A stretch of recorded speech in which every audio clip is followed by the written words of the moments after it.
Ladies and gentlemen, please take your seats. The show is about to begin.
Ladies and gentlemen, please take your seats. The show is about to begin. 10, 9, 8, 7, 6, 5, 4, 3, 2, 1.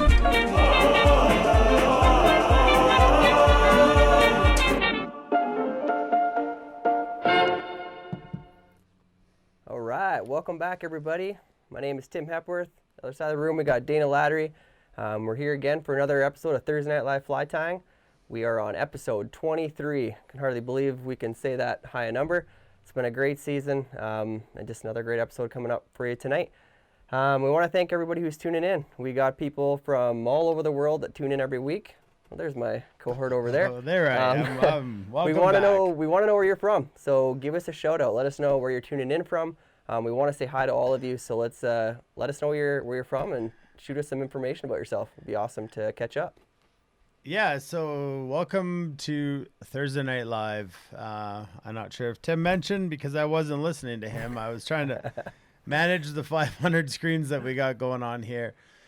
So if you are new to Thursday Night Live, this idea originated a couple years ago where we thought that a great place to tie flies would be in a brewery and with a bunch of people in our community. So we thought we'd invent this fly tie night at a brewery with a bunch of people in our community, just like I said. So, yeah, we've been joining every Thursday, well, about 20 Thursdays, off season-ish, winter time. Yep. We're going to a brewery. We've been packing material bags for everybody who comes to the brewery, and all the material in the bag will tie the flies that we're tying that night. Tim usually leads the instruction, and I sit behind the scenes and try to manage all the production part of it. And sometimes we're lucky enough to have Dana on the vice. And sometimes you're lucky enough. Yeah. Tim gets the night off and crashes the computers. program 7 times. So we just thought, hey, probably not the best idea ever. Let's stick to our strengths. So then this pandemic hit the world, and we were kind of forced away from public gatherings. And so we had to improvise. And the improvise is that we have come to our studio at Fly Fishing Bow River Outfitters, and we've continued on. So I think this is 9 weeks. In here. In here, 9. I think Man. this is the 9th. So our 23rd episode of the season. Crazy. 7, 8, 9, 10. I don't know. I'm not even sure why I'm counting because I don't know. So, yeah, here we are, episode 23. And the good news. Do you guys want the good news or the bad news first before I start waving at everybody who's coming in? Do you want the good news or the bad news? And what did you think about the intro for all those people who made a cameo with their Facebook chirping? We are all game for a little bit of banter. I did not see Jennifer Lyle. Come on. Where is she? Somebody call her. I know that last week Jennifer Lyle took apparently ate a brownie. Oh, was And, it chocolate? Actually, you know what? Let's pause for a second. Oh yeah. This is about drinking beers. You can have one. Oh yeah, I'll have one. And I know what you were getting at there. it's a long ways away. It was. You were so far away from me. Yeah. Didn't even get close. But thank you for tossing me that beer. Okay, she's there. She's here. Jennifer, are you here? So since nobody is answering me about good or bad news, Let's leave them hanging. okay, bad news. Charles says, what's the bad news? The bad news is that next Thursday is the season finale. We have, that's with emotion. We have kind of somewhat been given working orders, I guess you could say, or we're just Permission? making them up, but Yeah. we've been slowly opening here in Alberta, and we feel that we'll do one more episode. So it'll be episode 24, and that will be next Thursday. So we'll plan some crazy things. We still have all the fly bags planned for you guys, 30 of them, which we'll leave at Bow River Brewing, and so you guys can pick up and follow along with us. But it will be our season finale. I know it breaks our heart, breaks my heart. I really don't want it to end. And so what we also talked about is we might intermittently throw in a Thursday here and there, just depending how the season goes. Right now, the border is closed to America, and so that hurts a lot of things. So who knows what our guide season looks like. And if it's not good, we'll be here. We'll fire back up Thursday Night Live. Yeah. But as of right now, we're just going to plan that is season finale next Thursday. Yeah. The good news is, and you should grab the fly Yes. box. It's getting fuller. This fly box is getting fuller and heavier. And so, Little preview. yeah, that thing is full. So, do you guys want in? Do you want a chance to win? I'm sure you do. I also would like a chance to win. Yeah.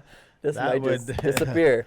That would be good for the summer. So what we've done is we're doing a bit of a, trying to word this properly, a donationable giveaway. So if you go to our website, flyfishingbowriver.com/Thursday Night Live. It's also in the description of this live video. Okay, you'll find that there is a box, looks like that. It's just an empty box. And you can donate. To word Donate. this properly. You got to word this properly. You can donate to have a chance to win. And so the details are there. So if you head over there, a $5 donation gets you one entry. A $10 donation gets you 2 entries. A $20 donation gets you 4. And I think you guys can kind of do the math. So, yeah, so we're just filling this fly box up and we're going to raffle it off. Raffaello. You were doing Donatello. so good. So good. Who is your favorite Ninja Turtle? Oh, Mine's yeah. Raphael. Raphael, definitely. Yeah. We're going to Donatello this fly box up. You're So doing good. there's the details, and it's only up for 1 week. So Yeah. next Thursday, we'll have all the entries, and we'll pull out an entry, and you'll win, and we'll ship it to you. There's got to be over $1,000 in flies that are in that box, including the double-sided fly box. Flies that we've tied all year, and Tim has topped it up with a bunch of flies on his own. So go ahead, check that out. It's a donation winnable fly box. Okay, let's get back to everybody in here. Tom Lewis. Sorry, I'm trying to like be in tune, and I need a drink. So let us know where you're from. Let us know what your favorite brewery is, what your favorite beer is. If you don't drink beer, what's your favorite soda? We can talk about that too. So, Tom, I'm looking here again. You're doing so good. You put that screen up there. Like, just look at it. It's right I there. have one here so I can somewhat be there.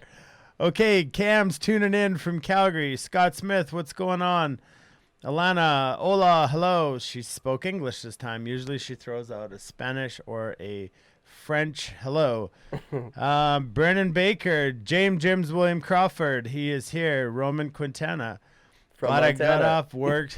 Quintana from Montana. Still my favorite name. Definitely. Mark Hammond from Wisconsin. Welcome, Mark. Appreciate you coming. Scott from Maryville, New York. I believe that's that.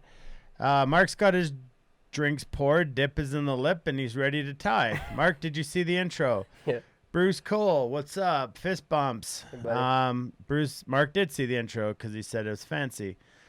Cam, you're not. Nobody is. Okay, there's Jen. Jen's back, baby. Booyah. Thursday nights are not the same without Jennifer Lyle.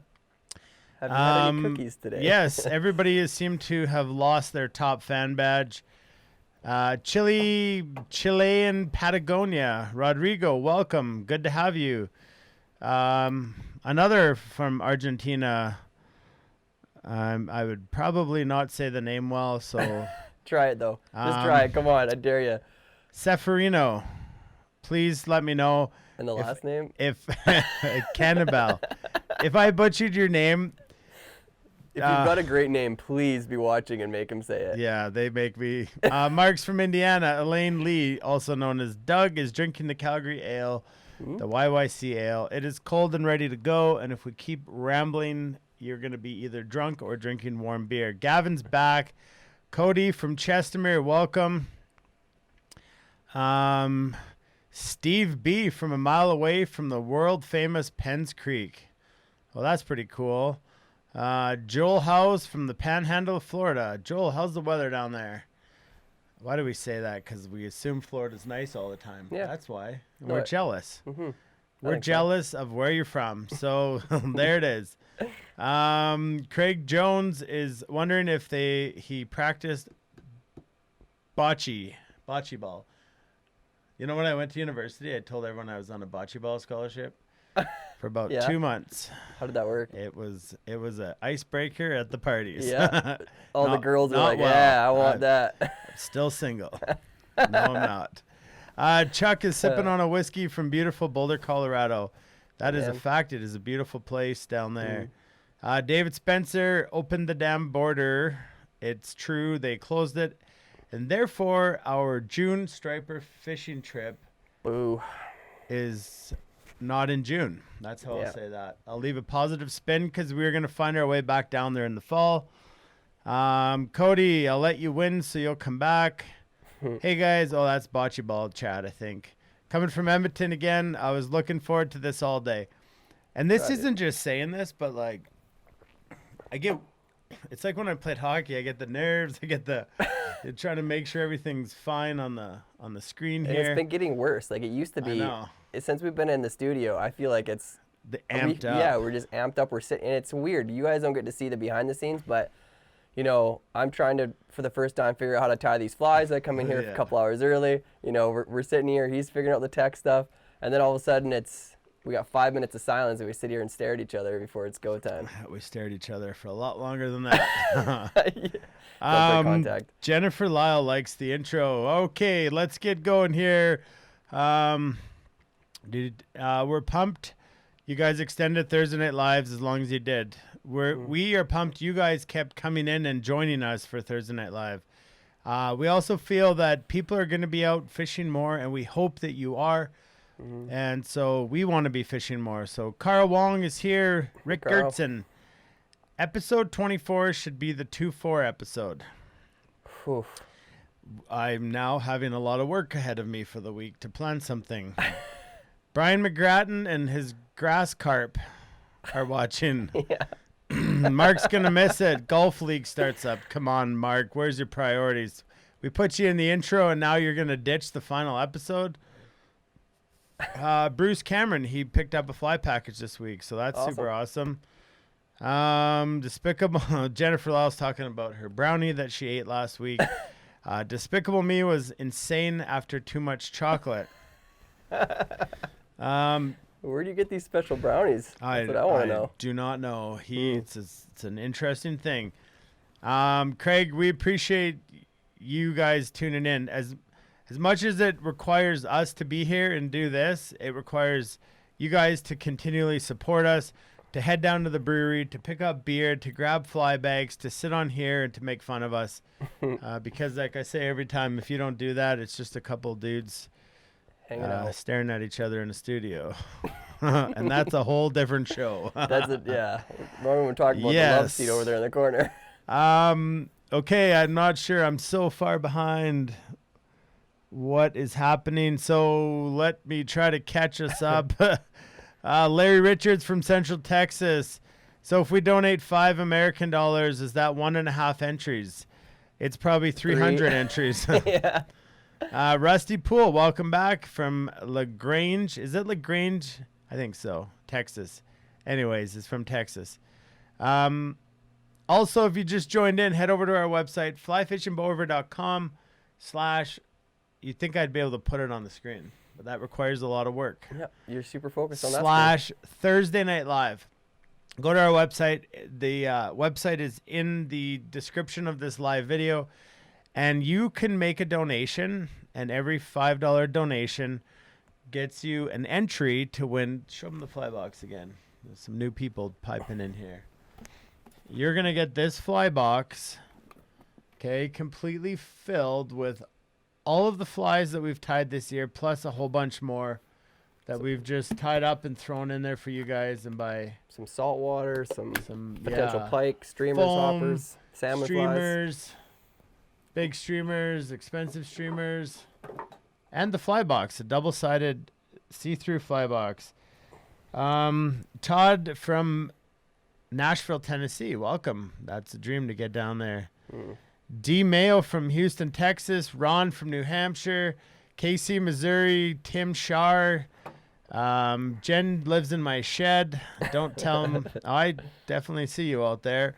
Mike, hey Mike, what's up? Longview, Texas. Norvice Tires. Fox Creek, I enjoy the pesky pig from Troubled Monk and Red Deer. That is a great brewery, and it's also very local to us. Yeah. Okay, awesome to be here. Okay, guys, let's beer doesn't last. I'm going to try to type back to you guys, and I'm going to let Tim get into, do we have anything else to say? No, I think we've kind of alluded to everything. Yeah, we'll remind you this week about the box, so don't worry. Keep an eye on our social media stuff. We'll make sure we keep reminding you to stay tuned on that, because we're, like we said, we want it to only be a week so we can announce a winner on next Thursday. On the season finale. So and where's the money going? It's just going right back into all of the materials, the flies, all the stuff that we've thrown out there this year, and putting it towards all things season 3. Season 3. Yeah, keep it going. Cool. Well, where are we at for time? It doesn't matter. That doesn't matter. Okay, so make Oh, sure you man. make fun of us because that's what's all about here. Or be super supportive. I mean, that's also good Yep, too. I also have some more. There is good graphics. news. Some of our favorites from last week may be back. Oh, Phil and Rosina. Phil and Rosina. Rosina. Okay, John's back. He's hoping the chatter continues so he can get off this work call before we all start. Okay, well, what time did he send that? So we might have to hang out. Is the video frozen or is it just me? Oh, no, don't tell me we're froze. Are we still here? Tell me. Come on now. It appears that we are flying on our output in the data world, but we're not sure if Alana is froze or it's just her. I guess. Oh, she got the video back. Okay, good. All right, good. Okay, we're just trying to kill some time for John. Well, we can do that. So we can do that. So, We were talking about something very curious I'd like to know from you too. yeah. We talked about if you don't drink beer, what's your favorite cola? So there's a lot of different cola brands out there. You lived in the States, so there's some different ones Yep. there too. So what would be your absolute favorite cola of all time? So cola or soda, Soda. Yeah. drink, pop. We call it pop. Some people call it pop. If you're from Michigan, you call it soda. So my favorite, I have two favorites, and they are not the same across the border. American Dr. Pepper. Okay, there's a difference between Oh, American and is there a Canadian? difference? Okay, all right. If any of you guys come fish here, bring me American Dr. Pepper and And chew. Skull Mint Chew. Put in the comments how much you think a tin of chew is in Canada. Yeah, seriously. If you're American, not if you're Canadian, because you know. But yes, I would like to have the Dr. Pepper. And my Okay. second favorite is Canadian root beer.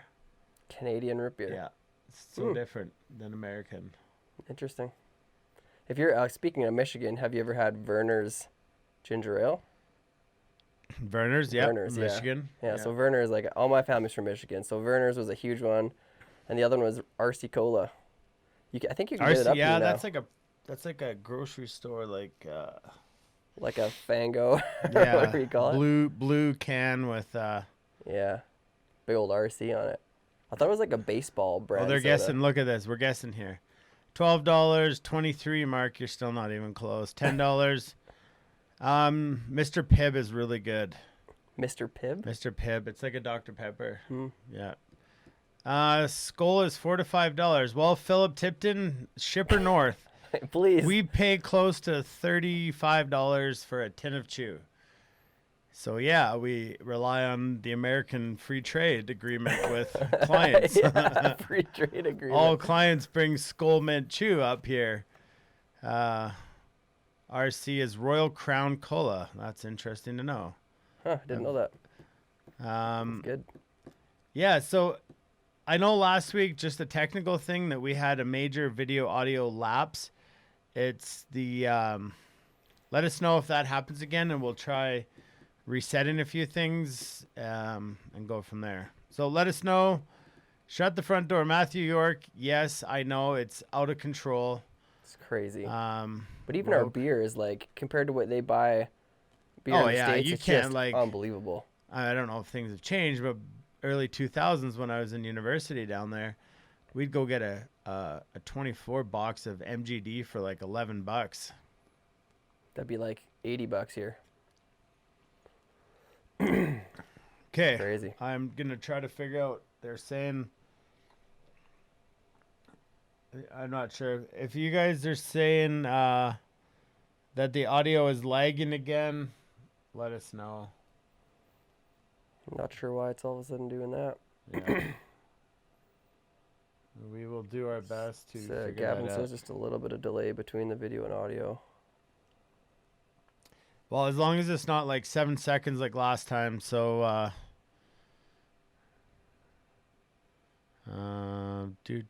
we are lagging. Okay, John, we can't wait any longer. What doesn't lag is when we jump into the fly, Yeah. because that is no lips. No lips. How much is the beer we're drinking? So this beer for a 6-pack is about $18. Mm-hmm. 18 Roughly. bucks for a 6-pack. Yeah, it's not cheap. Not cheap beer. No. Mark's all good on the audio. Okay, well that's good to know. Good to hear. Cam, if you're having audio problems, you need to, maybe it's your problem. Maybe it's you. It's not me. Same Okay. as last week. Lot as bad they owe. Okay, I'm going to head to you. I'm going to answer some of these questions and get some music going so this doesn't sound so drab. Sounds But, good. There you go, flies. Tim. All The right. show is you. Show is me. All right, guys. So we got 2 flies for you again this week. We're going to do a nymph and a dry. So we're going to start off with it's called a Higas SOS. Called Save Our Skin for a reason. It saved a ton of guides, some days on the water. It's a Baetis pattern. Baetis meaning, I guess, Baetis and blue wing olive can almost be used interchangeably. Correct me if I'm wrong, but that's my understanding of it. So it's just, we're tying it a little bit bigger than I would normally fish it. Today I'm going to tie it in a 14. No, this is a 16, sorry. But I would probably do it in an 18 to fish it most commonly. But yeah, it's a pretty small fly, but it's a good nymph. Lots of good techniques on this one. Just at a first glance, it almost just looks like it's like a zebra midge, but it's got a few little, as you can see there, a little bit of flashiness to it. It's got some wings on it and a thorax that we're gonna build up. And then secondly, we're gonna go on to a classic, a Parachute Adams, which is also a fun one to learn. And normally it's tied in smaller sizes, so it takes a little bit of extra getting used to when you're tying those smaller flies. So we got a couple small ones for you this week. Okay. So if you're looking through your pack that you have at home, that you got from us, you will see that you have, you're gonna have a hook that's a little bit different in shape. So this one, we're gonna have a classic dry fly in there, and then you're gonna have more of a classic, almost like a caddis emerger style hook.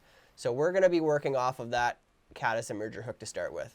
Okay, so go ahead and get one of those fixed in your vise. So like I said, I'm doing this on a size 16. I'm tying on something a little different than what you have in your box right now. I'm tying on this Firehole 315. This is a size 16, okay? So this is a little bit more of an aggressive shape to it. This is a barbless hook as well. Saves the step of pinching your barbs down later. So we'll go ahead and we'll get that out of our vise. And you're gonna have a black bead in there as well. So we're gonna go ahead and put our bead on that hook right off the start. So this is, I'm not totally sure what size that bead is. Sorry, I didn't label the little canister that I pulled it out of. When putting beads in, guys, always remember you want the hook point to go through the smallest opening on the bead first. That just is getting it on set correctly. Then go ahead and get it fixed in your vise. On that curve of the hook, I like to tip it forward a little bit. So I've got the eye of my hook pointed down at an angle. That just allows me to have a little bit more room to get back into that bend, because we're gonna be getting a little, well, quite as deep as we can into that bend when we're tying this in. Okay. What I'm using for thread tonight is I'm using a Danville 70 flat waxed Flymaster wax, sorry. I like to have the wax thread for both of these flies actually, just because we are putting some dubbing on. It makes it a little easier to have that on there. So I'm going to go ahead and I'm going to start my thread. Talk a little more about the Firehole hooks. It's kind of new to some of the people. Yeah, so Firehole hooks, pretty new to me too. So I've got a good buddy, BFE Fly Co. down in the States, and he was talking these up big time. So he got some up to me, so I'm excited to get tying on some of these. They're more of, they're very new agey when it comes to hooks. They're very aggressive in their hook bends. They put a lot of thought into it. Their mentality is fishing, they call it fishing naked, so without a barb. Fishing barbless, conservation for the fish themselves. Have you ever fished naked? No comment? Did our audio cut out? Yeah, no or is audio. there a lag? The delay. Where do you buy them? So I know that you can get them somewhere in Canada, because I think Brandon had some he told me about. I've never seen them in store, so if you can figure that out for me, I'd also love to know. I've only got them or seen them on their website, so they're out of Montana. Yeah, and they're really good. I'm going to tie both the flies tonight on their hooks so you can see. But we've talked a lot about this even in our guide school the last couple of days. Is talking about fishing barbless and what does that mean for the fish. What does that mean for us? And there's one thing about it. If you tie on a barbless hook, you aren't going to forget to pinch the barb down. So it's just a statement fishing this way, guys. We want what's best for that fish. In our industry, we depend on that fish to get released and hopefully caught again. So in saying that, we need to be able to release that fish easily with as little harm as possible. And yeah, you may lose some fish if you don't keep a good tension on them when you're fighting them. But hey, then the fish won, and that's great. We all love to dream about those fish we've lost too. So these hooks, they put a ton of thought, if you really read into them, different ones of their hooks, depending on their hook gap, the shank length, everything. They put a lot of description into why they do what they do to try to maintain the ability to land even big fish on a barbless hook. So go check them out. I encourage it. It's pretty cool company. I like what they're about. Okay, so I'm just started my thread behind the eye. I'm gonna work it back a little bit. Oh man, this is good. Wrap to the beat. We're gonna wrap our thread back down, just the edge of the bend, and I'm gonna bring it back up. Okay. First material we're gonna put in here is we're gonna put in our silver wire. Okay, so you're gonna have some wire in your bag. I'm using a size small silver ultra UTC. So we're gonna start this by tucking it right up into the bead. So I'll show you kind of from this side how I do it. I'll tuck it into the bead and start wrapping, but I'm gonna do it on the near side of the hook. So I'm gonna slide that just inside the bead, take some wraps. Now it's on my side of the hook, but as I start going, I'm gonna allow my thread tension to push it to the opposite side of the hook, okay? So as I start wrapping down, I'm gonna let it get pushed over to the other side of the hook. Just like so. And I'm gonna take that pretty deep into that bend like I said before, okay? So get as deep as you can comfortably into that bend. Then we're gonna bring that thread back up to just a little bit behind the bead. Now the next material we're gonna use, and it can be pretty tough to find at times, is really hard to find if it's natural. So this is not natural, this is dyed black pheasant tail. Not super easy to find in my opinion, especially if you're to find natural black, it's really tough. But what you're gonna do is you're gonna take somewhere between 3 and 5 fibers, and you're gonna pull them from the stem, trying to keep your tips aligned the best that you can. So I got my tips as aligned as they should be. Now, when we're making a tail on this, we do want a pretty good sized tail, and a good way of measuring that is off of our hook gap. So if I put this down off of my hook gap, I want a tail that's roughly the same length as that hook gap, okay? But imagining where the tail starts is quite deep in the bend.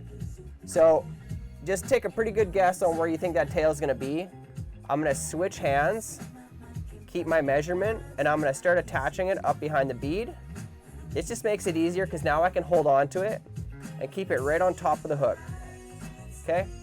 Now I'm gonna go right down around that bend, hopefully keeping some fingers on that, right into that bend, as deep as I want to. And for me, that tail just disappeared into the vise there, but that's where it is. Then we're gonna advance our thread back forward, and now we're just trying to create a nice underbody, okay? Nice even underbody. I'll come up and I'll snip that out. But being that our body is, the back end of the body is created just from the thread, we wanna make sure that we've got a nice even, so I like to turn it so I can take a look at it from the side profile. Just make sure I got a nice even underbody. Like it. So now I'm gonna bring my thread back up to just behind the bead. And now, the reason that I took my wire to the far side of the hook. So when we first start wrapping, we always wanna think about what tension are we gonna put on the material we've laid at the back. So in this instance, we have a tail. The tail is on this side, so on my side of the wire, because I put it on the far side.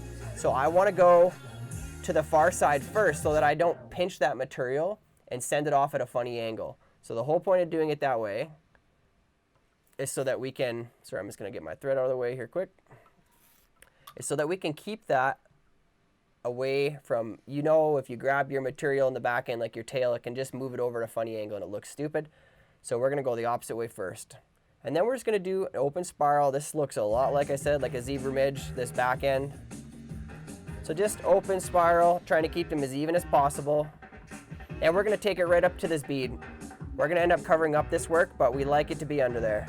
It's just a good place of creating bulk is up where we want it, not back here where we don't want it. So then go in, get deep into your scissors like I am here, or use some wire cutters to cut that off, or you can helicopter it as well. I've never had a lot of success with helicoptering wire off. Some people make it look super easy, and it is easy, but I always end up with a tag I don't like, so I prefer to cut. That's just my opinion. Sorry, gotta drink a beer there. But that's how I like to do it. I just get deep in my scissors because that's really where I'm not gonna leave a bunch of harm to my scissors themselves. We wanna preserve the tips as long as we can. Okay, so now what I'm gonna do is I'm gonna bring my thread back, imagining that I'm coming back about a third. Is there any chance you can use some resin? Resin for, oh yeah, sure, I guess. He's looking at me cross-eyed.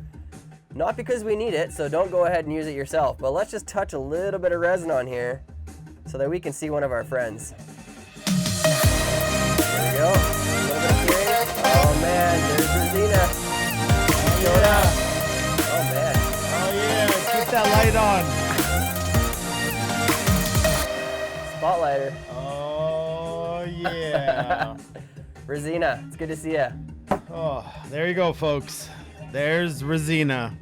She likes to dance. She's in a different outfit tonight too. She's all business. Oh, you had business today. When you're tying SOS, it's all business. Oh, business. Yes. Business casual. So you didn't need resin, but we used we it. needed resin. We didn't need resin. But we did. We needed it. Rosina. Okay. All right. Okay. So now I've taken my thread and I've brought it back to basically just in front of the halfway mark. Matthew York said his week is fulfilled. His week is fulfilled? Yes. He can go now. I'm so happy that you're fulfilled, Matt. That's all we want. Is she Canadian? We're not sure. Well, she is pretty pale, so I'm going to say probably. Yep. The Great White North. Jennifer Lyle. Don't tell my husband how much I like Rosina. Well, Jen, you need to calm down and eat a brownie. And use your own Facebook profile. Okay, so we've come back. We're just ahead of the halfway point. So we want a fairly bulbous, big-looking thorax on this guy. So err on the side of making it too big. Okay, so it's a good measurement point for us. I like to come up here, kind of put a little bit of thread wrap down on it so I cover up, so I've kind of marked where I want to be. And I'm going to come back down to just ahead of the bead. Now, if you go into your tying material, you're going to have a piece of red flash. So the original pattern was actually tied by Spencer Higas, and he used a red floss or yarn. The way it's kind of been changed over the years, and I think it's a good change, is she a bocce fan? A bocce fan? Who isn't a bocce fan? She might be a lawn dart girl. She might play both. All lawn bowling, lawn darts, and bocce. And what's that weird camping game where you toss those cornhole? What? It's There's cornhole. No way it's called that. Have you guys played cornhole? There's no way that something's called cornhole. Seriously though, have you guys, speaking of which, in Canada, it's our long weekend here. It's the first real camping weekend of the year, so we call it May Long. No, it's not quite the same down in the States, but camping games. I played one called cornhole. If you've played cornhole, let me know here, because yeah, see, they understand, they get it. And I'm sure if she's into lawn darts, lawn bowling, bocce, she's definitely into cornholing. I mean cornhole. That's interesting. I've never heard of that before. Full contact bocce ball. Cornhole is on TV in the States. Apparently I'm missing out. Yeah, apparently. Okay. All right. Well, as I was trying to say before we got on that topic conversation. Folks also want to know if this is going to be another 3-beer fly. No. It's a 1-beer fly. The rate you're tying, definitely going to be a 3. Well, I'm almost on 3 beers, so. Yeah, you are. Okay. Okay, so we've got some red flash here. Wait, Oh my goodness. One Jim more time. Crawford has never heard of cornhole. Okay. See, I'm not the only one. Thank But you, he's 87. No, he's not. He's like maximum like 60. He's like 93. Let us know how old you are, Jim. My bet is 60, not 87. Okay, you carry on. Okay. Okay, so we got some red flash. As I was trying to say, the original pattern used a yarn or a floss of some kind. We're using flash instead. It looks a little better, it's shinier, moves some more light around. So I'm gonna, on my side of the hook, near side, I'm gonna lay it on there and take a thread wrap that's gonna kind of pull it up towards the top of the hook, or the top of the bend. That's where we want it. So I kind of put my thumb on it, take a wrap. Now you can see it's left a little bit long, so all I do is I give a little tug on the material and it pulls it back down. So then I push that material, make sure that it's up on top. But I'm gonna go back to where I've kind of left that measurement that I thought for myself, okay? So overdo it a little bit more than you think you should. So a good way of testing it is I get a good wrap and I'm gonna pull that forward and look at it. And I want that overall length. So if you look at it from the side. Are you happy with that? I'm happy with it. Yeah. I want it to be roughly 2. Is he happy with it? Okay, yeah. We're good. Oh, look at that. You did well. Thank you. Well done. What a nice guy. Yeah, approved. Approved. So when I pull that forward, I want that to be about, if I'm taking and counting off my bead, 2 bead lengths back in overall length, okay? But like I said, err on the side of too long. If you're gonna do anything, make it too long. Get a little bit of dubbing out on there. So next thing we're gonna do is I'm gonna go ahead and grab, so you should have some black dubbing of some kind in there. The dubbing I'm using tonight is a hairline stonefly dubbing. I like it. It looks pretty buggy, easy to work with, easy to dub on. And we're gonna take our thread and we're gonna do our dubbing noodle, okay? So just like we've been doing, remember you're twisting your fingers in one direction, not in both like this, okay? So we're gonna lay down a dubbing noodle. What? Rusty Pool thinks it needs resin. This is never getting tied. No. This fly will never finish. I promise you there will be resin again. This is supposed to be a 3-minute fly. Okay, it's coming, don't worry boys. So now I'm gonna start wrapping. Remember, I want a nice, chunky looking thorax up here. And I do want to take that dubbing right down to the bend. So don't worry if you got all those little extra hairs sticking out. We'll fix those in a minute. We're trying to get the underbody laid first. So I'm going to go in again. Just going to add a little bit more just because I want it right up behind the bead. I want to fill that whole space in. So now I'm right behind the bead. Don't worry about all that mess. We'll fix it. Next material you're going to reach for is you should have some crystal flash in there. I think for you guys at home, we already pre-cut it because we're nice like that. If you just have a long piece of it, like so, all I'm gonna do is I'm gonna fold it in half or even less, like fold it in a quarter because we don't need very much of it. What we're trying to get is just 2 pieces of it that are a couple inches long. So I'll trim that, split that in half, trim it again. So all I'm left with is a couple of pieces like so, okay? I'm gonna grab roughly the halfway point between the two, and I'm gonna lay them right in line, okay? I'm right in line over top of my bead. I'm gonna take a thread wrap to secure them right behind the bead, okay? Maybe 2. Now it looks like so. So I'm gonna be kind of top to bottom, but all I'm gonna do is I'm gonna make sure that's right behind the bead, and then all I'm gonna do is take it and twist it to the side, okay? So I want these to be like my legs or my wings, if you might wanna call them. And I'm going to kind of do a figure 8 around them, just like I would a set of dumbbell eyes. Okay? Just one set. You don't want to overwrap here. You don't really need to. As long as they're in there, we're going to create the direction by putting some thread wraps behind. And then we're going to be pulling our thorax over top. Okay? So, I'm going to grab that crystal flash. I'm going to pull it rearward a little bit. I'm going to take a couple of thread wraps just to encourage it back a little bit more. Then I'm gonna pull that red piece over top, like so. I'm gonna pinch it so it can't go anywhere. I take 1 thread wrap over top of it. So I'm gonna give a little clockwise spin for my bobbin so it jumps rearward. Take a second one. Now I'm gonna make sure that that is staying right up on top. It's right behind my bead. And then I can pull on that and tighten it down. Make sure it's good and tight. And take a couple more thread wraps, and then I'm gonna lift it up and take a couple of thread wraps in front of it. What color is the crystal flash? It's black crystal flash.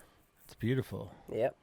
It's good for a lot of different legs, like on beetles, things like that. It would be. Golden nugget. Golden nugget, crystal flash, beetle legs. Yep. Write that down. But you put resin on it, so they sank to the bottom. The one time. One time. Won't let it go. Won't let it go.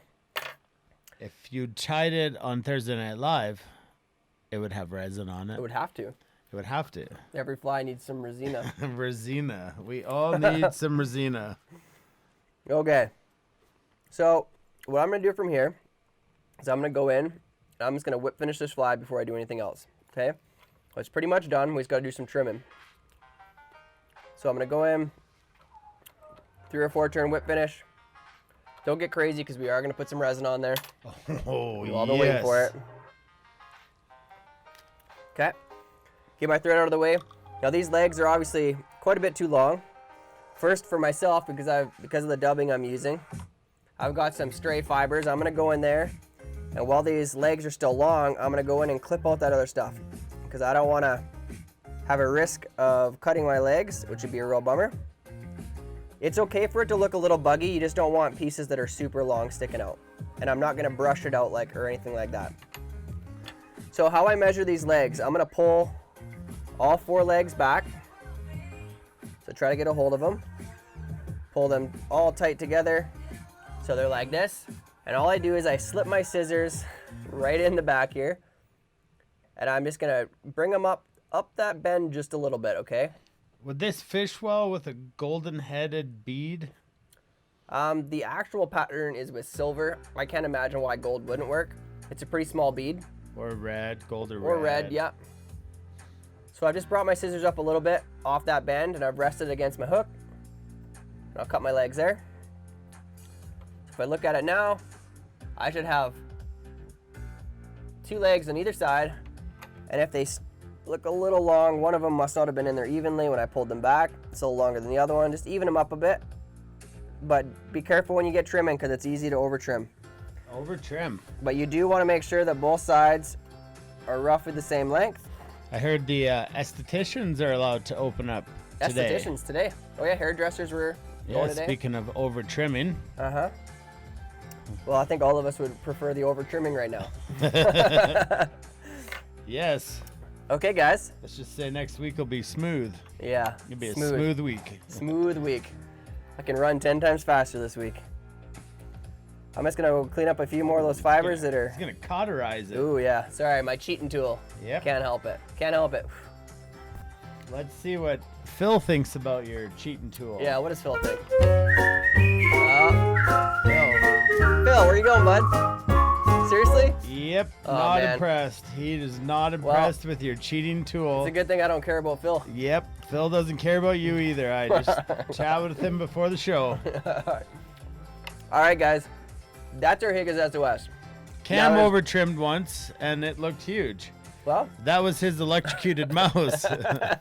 You're still supposed to leave some deer hair on that. you need to leave a little bit of something. You don't want to be bald. Okay, now Size of hook you on there? I'm on a size 16, sorry. Size 16. Okay. Now this is what you've all been waiting for.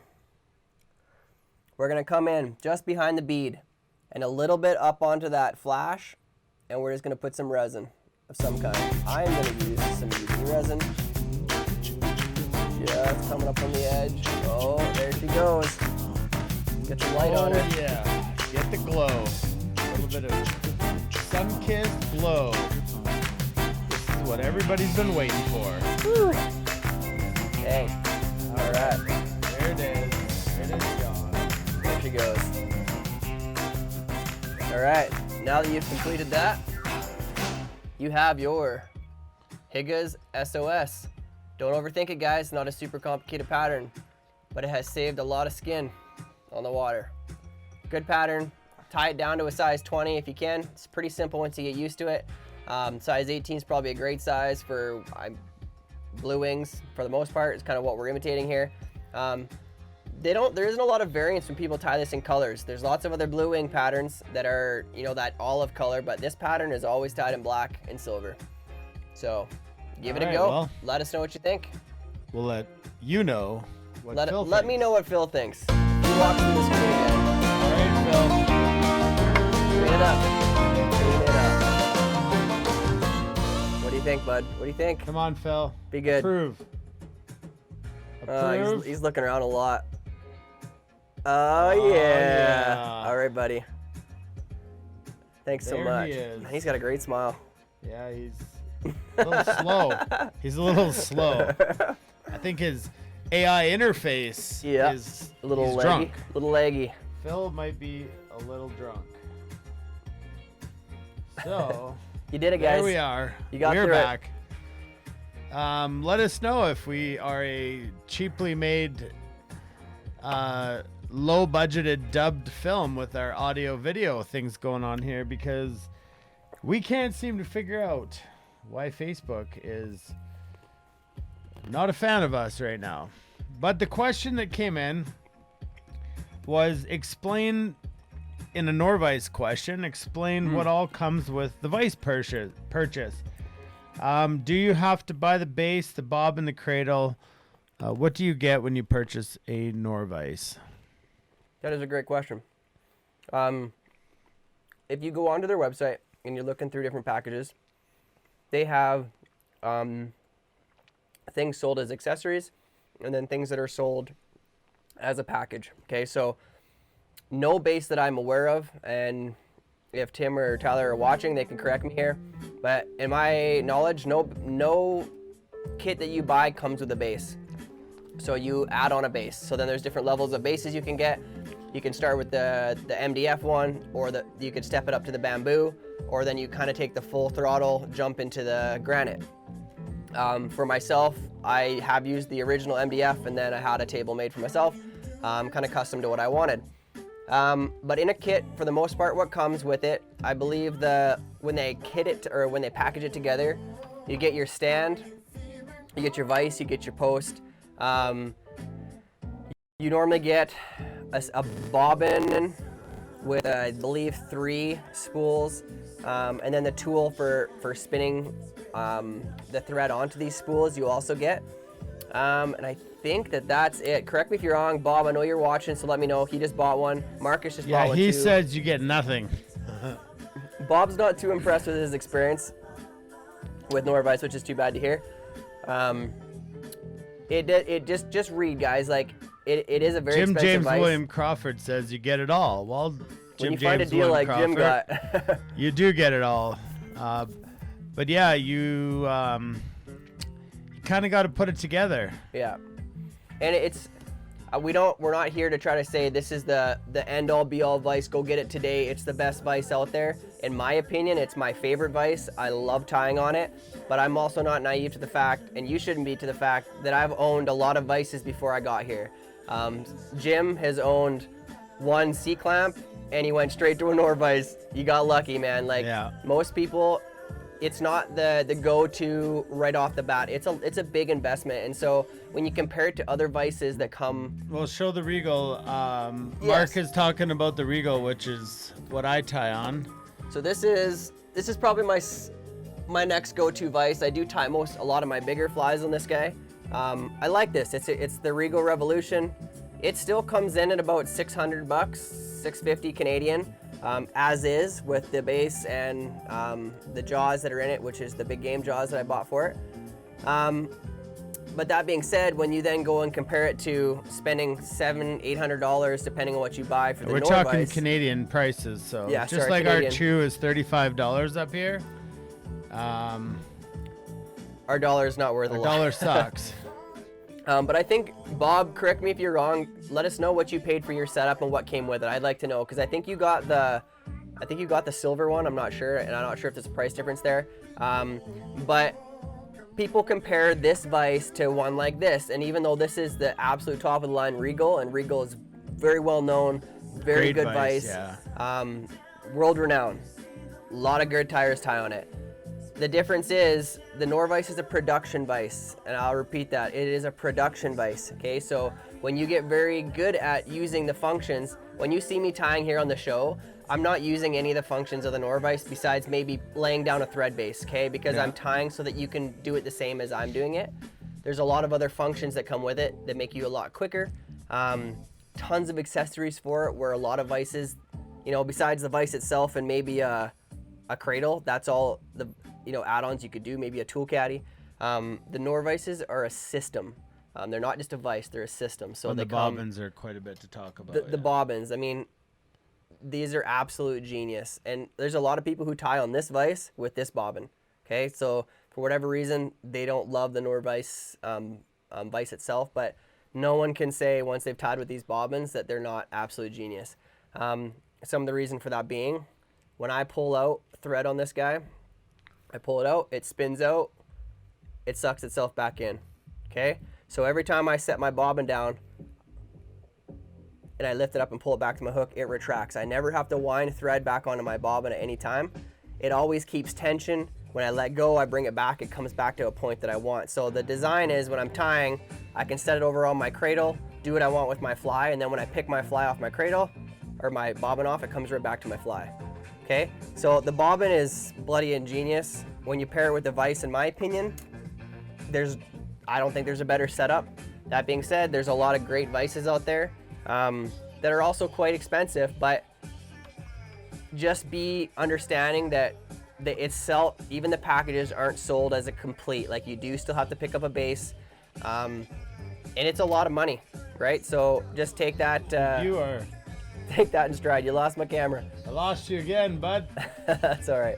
We're just take it in stride and understanding that, it is a big purchase if that's something you decide to do, but you're probably only ever going to do it once. And once you have it, there's a lot of things you can get for it too. A lot of accessories, lots of different jaws. There's a tube fly attachment. There's a midge jaw attachment. Lots of stuff you can get for it. The wastebasket that I use below, I love it. There's a lamp you can get. I'm not a salesman for Norvise. I am part of their team, and I'm honestly proud to be part of it. I love my vise. But that being said, I also am not naive to the fact that there's other vices out there that are really good too. Yeah, so we'll jump into some questions here about the vices that you guys have. Regal vices, a lot of people tie on those. Stonefo. What else we got here? Peak Vice, a Stonefo Kaiman. That's the first vice you tied on last year on the show. Yeah, Kaiman, I love that vice too. Dyna King, great vice. You can order a table from Marcus von Baldwin. Absolutely. What sizes do you tie the Higa? 14, 16, 18. Probably smaller the better. 20. I wouldn't go much smaller than that, but. Well, yeah. I get Tim to tie him on a 20. I fish him on a 20. And on a 14, a 16, and 18. Yep, and a 12 and a 10. Tie it on a size 6 and it'll probably look like a black stonefly. That's very true. Really? Do we always tie them on scud hooks? Yeah. You want a curve on your hook. You don't want it to be very straight nymph-like approach. That's the best vice, the Regal. That's what I have. Victor Edmonds got Normo to bed on a Sunday morning when he ordered his vice a few years ago. Chuck says that he has a Peak and a Regal, and he likes them both, but he uses the Peak more. I hear a lot of good things about the Peak. I've never tied on one. Well, the Peak have some. They also have a design for tying streamers where the vise itself actually grabs the hook bend. Oh yeah. So you have full access to the hook shank, which is nobody Super else has really come out with that. I'm guessing probably because it's patented, but what a great catch they have there. So, yeah. Good vice. Yes, you can use the bobbins by themselves. They are totally independent of the system, but they're also part of the system. So you could probably order up yourself a bunch of those bobbins and then tie on whatever vice you have if that was an issue. Yeah, Mark, great point. Just like fly rod options. Like it's like vehicle options, fly rod options, vice. Charles said he paid $500 for the vice, no base, $80 for the basic base, wood base, $100 for a bobbin set. and that's real American money. So Yeah. he's about $680 for the bobbins, the vise, and the I believe they do like a what's the wood they use? They It's do like a bamboo. a Yeah, bamboo there's an piece MDF of wood. and then a bamboo. Yeah. So Cool. You're looking at a big chunk of cash. Yeah, definitely costs you money, but also you have to ask yourself how much do you tie, and that will help you answer which vise that you should get. Just like a fly rod, a $200 fly rod and a $1,200 fly rod, they are different. But how much do you fish? What level are you at, and how much are you into it? Then budget's a big thing too. Not everyone has $1,200 to spend on a fly rod or $800-900 to spend on a vise, and that's okay too, because there's a lot of really good vices that are affordable, and they also do the job.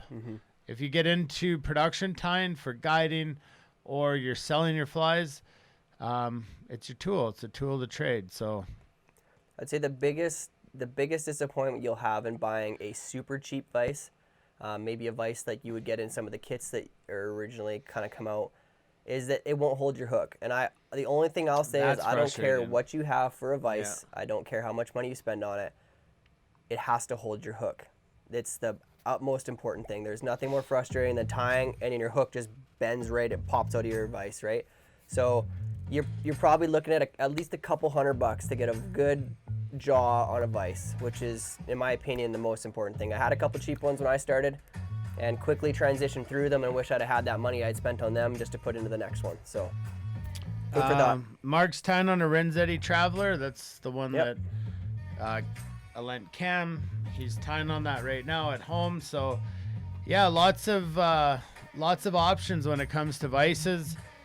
The Norvise is pretty slick. The whole system, I guess you could say, is pretty slick. But yeah, it will become super frustrating if you're like my Renzetti Traveler. I don't know if it's faulty, but it keeps falling apart, and that is so frustrating. It does. You do not want to tie. So if that happens, if you're on a vise where the hook you put a little pressure and the hook falls out, you do not want to tie. And if you really want to get into tying, the vise is a very crucial part to making that an enjoyable experience. Cam's been tying on a 50-year-old vise for 2 years now. Newer is way better. That's what I don't they even say. think Cam's even his original. I don't think would even rotate at all, right? So I don't think yeah. it rotated. It was just Yeah. like Big clamp style, but this like one rotates. yeah. But it was just a clamp vise. So anyways, there we go. If you're just tuning in, this is Thursday Night Live. We're hanging out at Fly Fishing Bow River Outfitters studio, drinking beer, tying flies, and maybe telling some lies. Speaking of which, Couple lies. it's time for 2 truths and a lie in a minute, 5 minutes. I Two truths and pinned a the lie. comment to the bottom of the section here. And so why don't you show the fly box? Oh yeah.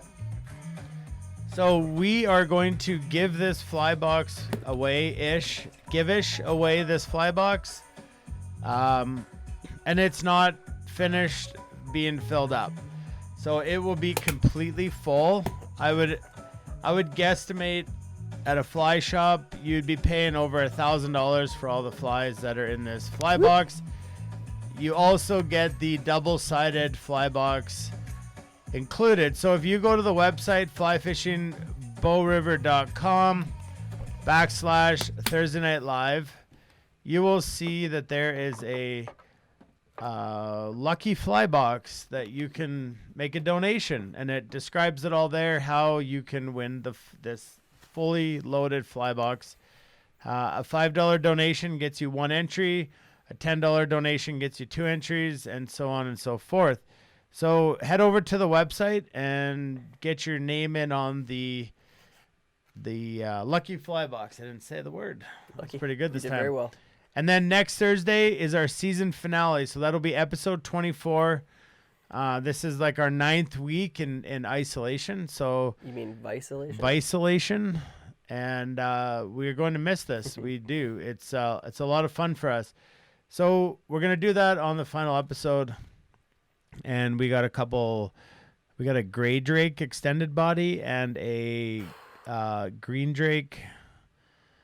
It's like Remember a the merger. I can't remember the name of that one, but yeah. Anyways, a couple more dry flies. You guys asked for dry flies about 6 weeks ago, so we made it happen. And you also asked for flies that would completely blow up when Tim tries to tie them. So next week is the week it will happen.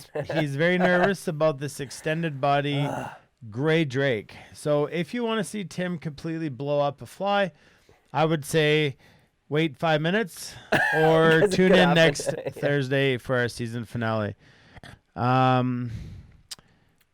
Vice golf balls. I have not heard of Vice golf balls, but cool. Okay, well, Tim, you might as well keep going. jump into the parachute atom, I guess. Parachute atoms, yeah.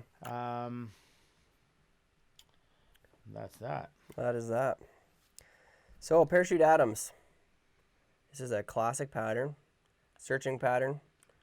Some people call it a dry fly. Some people call it a merger. I can let you argue over that.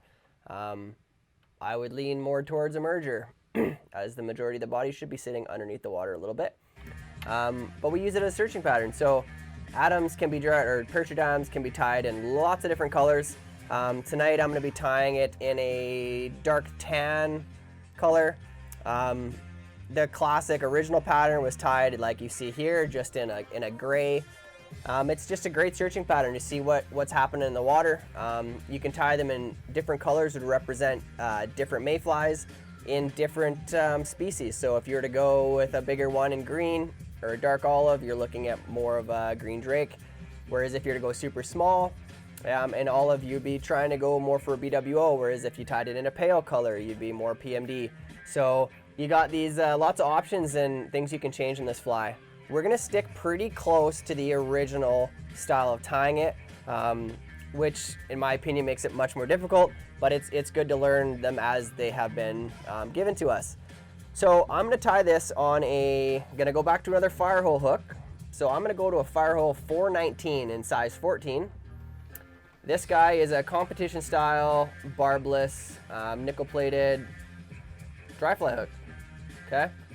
That's what I'm gonna be tying this one on. In your packages, I believe you also have a size 14. It might be a 16, but I think it's a 14. This one's going to be a little bit tougher to see for you guys, so I'll take my time and try to be very cognitive of where my fingers are at all the time, so I can give lots of views of how to do this, because this is kind of small, especially when you're tying it in for dry patterns. So let's go ahead and get that hook secured in your vise. Like so. It's important that we get it nice and flat. We don't want to have it at an angle. That looks good. So from here, first thing we're going to do is we're going to start our thread. And I'm going to go back to that same thread that I used earlier. So I'm going to use, again, just a black 70 denier Danville wax thread. Okay? So I'm going to start my thread just behind the eye. I'm just going to lay down a thread base just down to the hook bend and not any farther. Then I'm going to bring it back up. Go ahead and snip out my tag.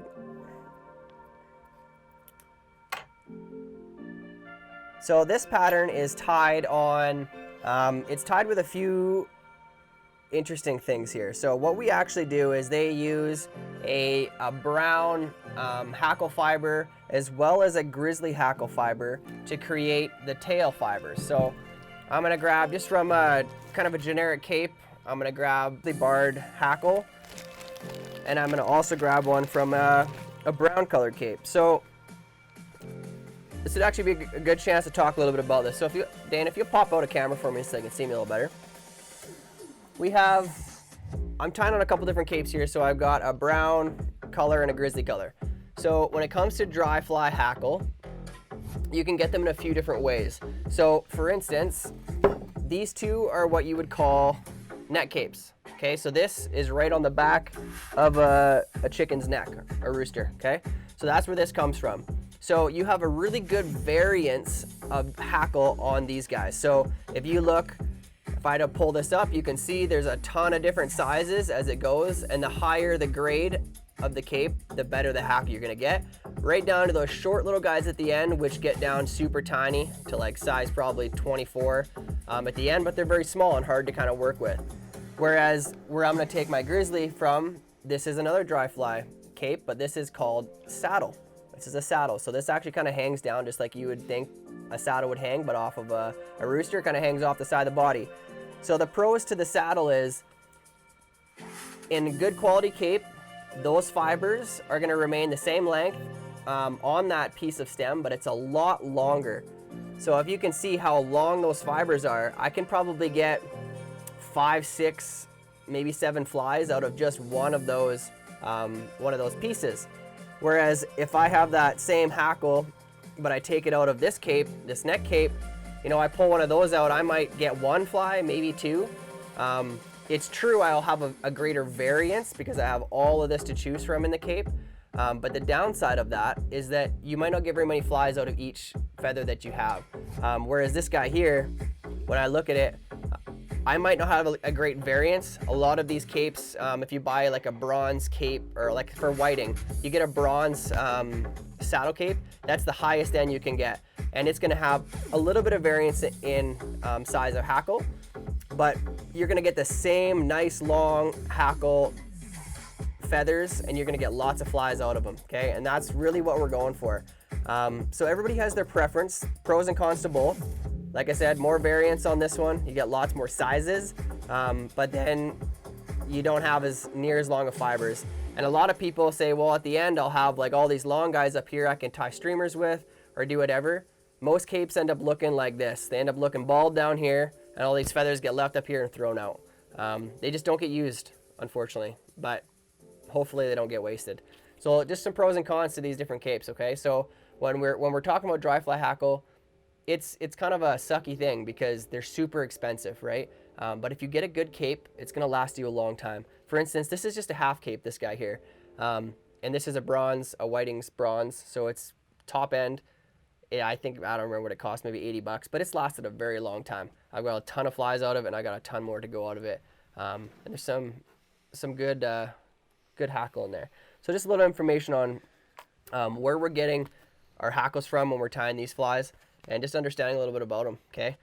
I'll show you a little bit about how we measure when we're tying on these patterns. So for a parachute, it's not super critical, the sizing, where lots of times you carry, like this is a really crummy one, but this is a hackle gauge, okay? So on a hackle gauge, you could measure your dry fly hackle to match the hook. So if you're tying on a size 14, you're looking for a size 14 hackle, and so on and so forth with different sizes, okay?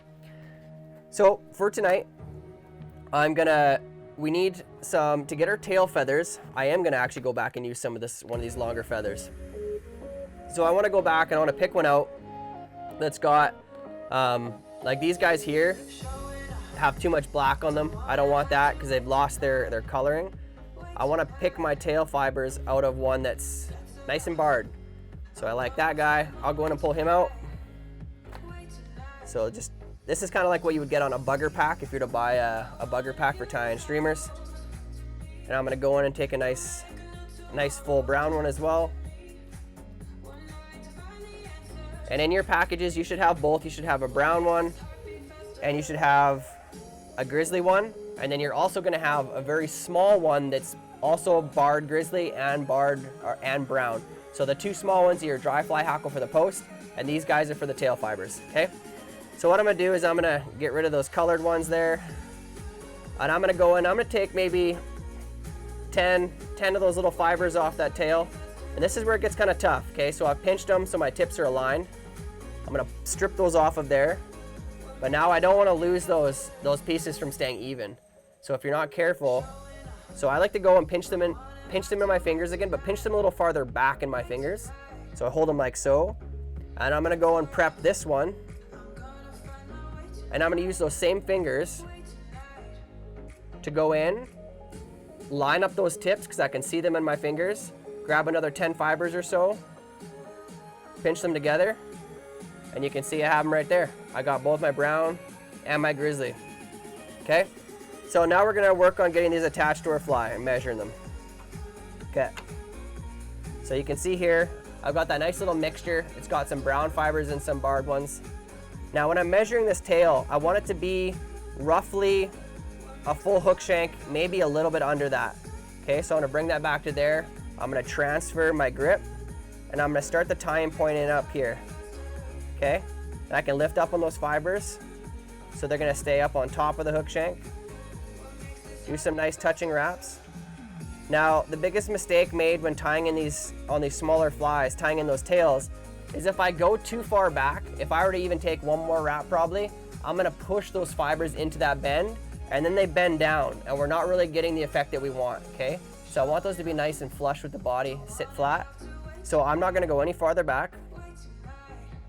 Okay, so I'm gonna come back up here. I'm gonna go in and trim out those butts.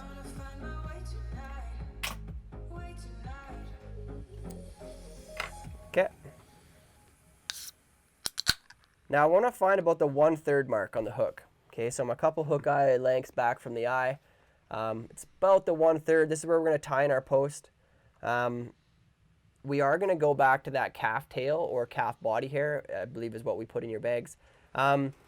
It is the way it's tied originally, that's why we're gonna do it. Not because I think it's the easiest way. There's lots of parachute post materials that work a lot better and are easy to work with, but we're gonna tie it more original, so I'll teach you how we're gonna do that. So, got my calf tail here. I'm gonna go and grab a pretty decent clump, bigger than you would think, okay? Bigger clump than you would think you would need. Same thing if you're cutting it off a patch, get a good clump of it. You can always pull some fibers out of it and discard them if you don't want to use them. So I'm gonna go in, I'm gonna cut it out, and we're gonna stack these hairs, okay? Just like we did last week. When we were using them for wings, we did the same thing. So I've got a pretty decent clump here, okay? So I'm gonna take it, stick it in my hair stacker tips first. And we're gonna stack that up real good. This stuff sometimes doesn't like to stack near as easy as other hair, so just really get into it.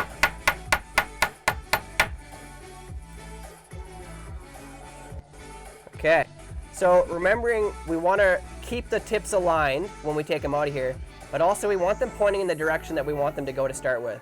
So I know that I want the fibers to come out pointing forward here, and that's how I'm gonna tie them in. So I wanna make sure that, knowing the tips are at the bottom, that my base is where I wanna pull them out on that side. Pull them out, I've got my tips here.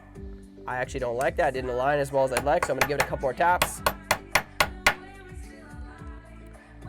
Try that again, that's a little better. So then, being pretty careful, I'm gonna go in there, squeeze those tips between my fingers so I don't lose them. I'm gonna get out some of that under fur, and then it's important to come right back in behind your fingers and get a squeeze on it so those tips stay where they're supposed to, okay? And you get good at transitioning from one hand to the other, because I want to be able to get a good view of it. So if you see here, that's not any better. So I can see right there, I got a few fibers that are a little bit long. So I'm gonna go in and pick those ones out. Somebody said you can pass the thread once under the tail to turn it upwards. Yeah, that's a good tip. If you do go too far down into that bend, you can send some a thread wrap underneath the tail and it would prop it up. It works really good. Just like last week on the H&L, that was the question that was asked, how to get the tail up. How to get the tail back up, yeah. Great. So if you go too far into that bend, good tip. You can Very good tip. Good tip. Okay, now when we're measuring this stuff, so I'll tell you, the idea is that at the end of this parachute Adams, this is the top of the post, right? So when we tie in parapost or a material like that, we get to trim it. So our measurement does not have to be accurate. On this, it needs to be a lot more accurate because we are actually trying to get those tips to be the end. That being said, don't panic if the post is too long. You can just trim the top. You're still gonna get your white. It's just not gonna look quite as full. It's not gonna be as good, but you can trim it. So we're gonna do our best to measure this properly. So what I want is I want that post to be roughly 3/4 of the overall hook shank length. Okay, so if I'm looking at here, measuring off the tip, I'm thinking up to about here, okay? About 3/4 of the overall length. It's a tough thing to measure, and because my fingers are too far back right now, I'm gonna slip them forward, so I'll do one more transition in my hand, get them a little closer. I'm a little bit happier with that. So let's go in at that 3rd way mark. We're gonna tie in. I'm gonna get a little clockwise spin on my bobbin so it hops rearward. I'm gonna take some thread wraps. I'm just going lightly here, guys. The first few wraps are light till I get behind it. Now that I'm behind it a little ways, I can now put some more tension on it. So I'm behind my tips, I'll put a little bit more tension, and I can always check before I move on. If I prop that up with my fingers and I look at it, or even use the edge of my scissors, I can prop that post up and get an overall height. Yeah, I think that's gonna be pretty close to what I want. So from that point, I'm gonna start working some thread wraps back and really lock it down, okay? And now I don't wanna let go of those butts yet, okay? So I wanna prop the butts Mark up. wants to know if you could use the resin to make this post stiff. We are definitely gonna do that, Mark. Don't worry, it's coming soon, real soon. I think People are anxious to see somebody different. I'm not sure what post Mark was talking about. Yeah. So we want to cut off those butts at a bit of an angle, but we want to get them pretty close and tight. We don't want to angle that too far down because we need it to end right where we left our post or left our tail fibers. Okay. So you can see that's what I did there. So what I'm going to do is I'm going to come back up on top of here, and I'm going to do my best now to pull those fibers up. So it's tough to see, but I'm going to pull those up, and I'm going to drive some thread wraps right up against there. Okay. I'm gonna pull that post up and drive some thread wraps behind it. Just like we did with the wings last week. We need to prop this up. It's kind of the same mindset or technique as if you wanted the tail to be propped up, as that thread works too. The same for your wings in the front, you can do that for the tail in the back. Yeah, it is. Oh, Cam's thread snapped, and now he's watching and drinking now. Nothing wrong with that. Typical Cam. This isn't a deer hair fly, Cam. How come you quit on us? There's not even a head to build. Oh yeah, Get the good. thread It's going okay. back. Get Tim the just blew thread. his up too. I told you it was gonna happen. I know you were nervous. I was gonna blow this one up. All right. So there we go. I blew it up. The good thing is, just pull it out and do it again. So it's tough because you don't really get to mess around with this stuff very much. You don't get to choose a length. You have to make one choice. And in my head, I was like, nah, it's not quite long enough. So I tried to adjust it, and I couldn't do it. So we'll do it again real quick. Because you have to have enough height so that you can actually stack, or so you can wrap those hackles up around it. So we'll try it again. Oh man, I'm on a roll now. Oh yeah. So now I'm holding the hair, and I have to try to get my hook back in my vise. I don't even know what's happening I here, don't but either. it looks like a train wreck to me. Can I do this? Can I figure it out? Can I figure it out? We got Thank this. God for Parapost. That's a fact. Oh man, this stuff is Rick awful. got his up thanks to resin. Well, you are making yourself a comeback. Yes, You might as well throw in some dancing. might as well throw her in there. She's quite good at dancing. She's stuttering. Stuttering in her dancing. Dina's taking the show down. All right.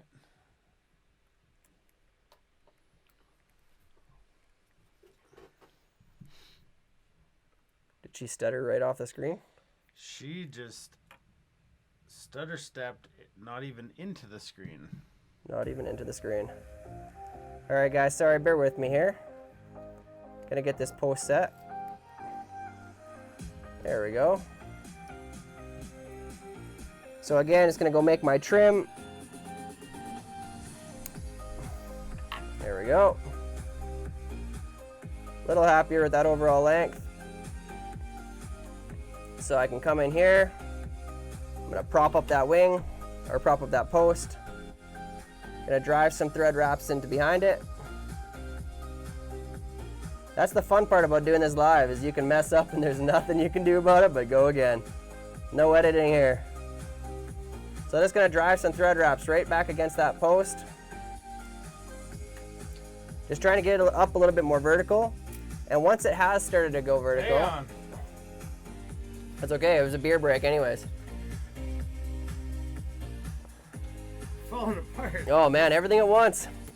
So what we're trying to do here, guys, is once I start to get that to go a little bit vertical, I'm gonna go in there and I'm gonna put some thread wraps around the post itself. That's just the best thing we can do, is get that secured right away. And that's gonna draw all those materials together, so you don't have any of these little fibers that are going out on their own. We can really control where everything goes, just purely based upon the fact that we get some wraps around the post, which is what we want to do just to get it secure. And then yes, we can get onto some resin and we'll really stiffen up that post in no time. Okay, so I'm gonna come in here, get some thread around just the post itself. There we go. Get it to stand up. Just like that. Now I'm gonna go in and clean up some of those fibers that got moved around or trapped. You can use your scissors or whatever tools you like to use to clean up. Is Got a that couple calf more. hair? Question, is it calf hair? Yes, Calf body hair. calf body hair. This is calf tail. Calf body hair is what we put in the bags for them at home. So I'm gonna do that. I wanna wrap up that post, but not too high, okay? Really don't overdo it on the height.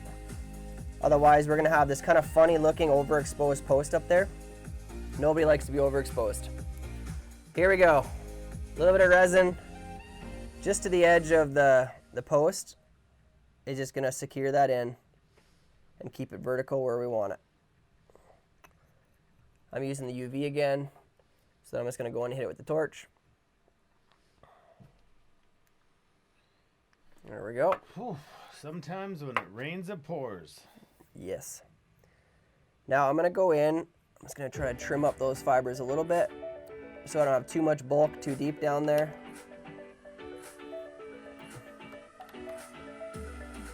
We just don't want too much of that hair to be down close to the tail. So I'm gonna try to get just a little bit of it out. Then I'm just gonna take touching wraps all the way down to the edge of that tail.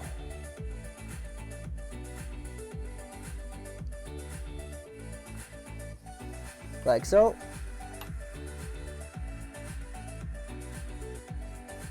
And then we're gonna bring our thread back up to the post. Did you just put resin on? I did. I don't know where you were. I'm trying to turn cameras on, and old Rosina here is just not loving life. Oh man. There we go. Y'all been waiting for it. Yeah. Get her some light. Yeah, make her glow.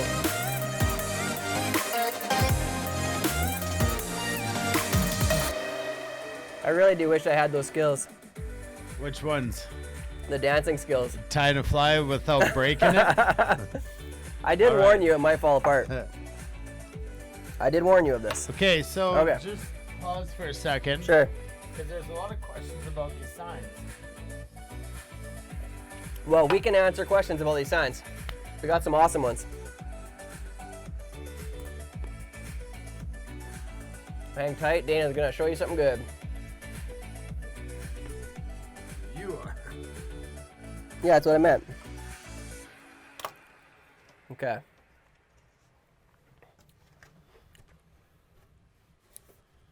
So we do have these signs. We just have not thrown them on our website yet. Yeah. And I'm not sure which ones you guys are talking about. I've got a few different ones here. This is the Thursday Night Live one. It's behind me. It's pretty awesome. Sorry, that glare is pretty bright. There we go. So these are like, I don't know what they make them out of, but they're metal. They're like a solid Yeah, it's pretty metal. sign. We are just trying to figure out the cost of shipping, and then we will put them online. And if you guys want one, they're not that expensive, and Nope. we'll get them out to you. We'll get you So one. yeah, once we get our deal with shipping, there's also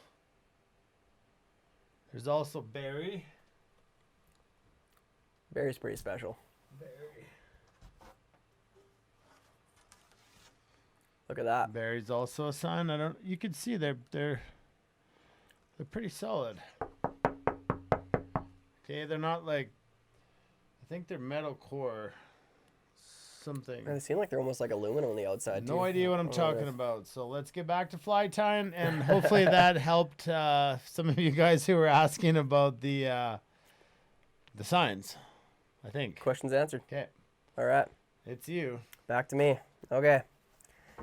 So we are gonna go grab those hackle fibers now. Okay. So the small ones that you have in your kits, or if you're at home, what we're looking for is we're gonna use a grizzly color one as well as the brown one again.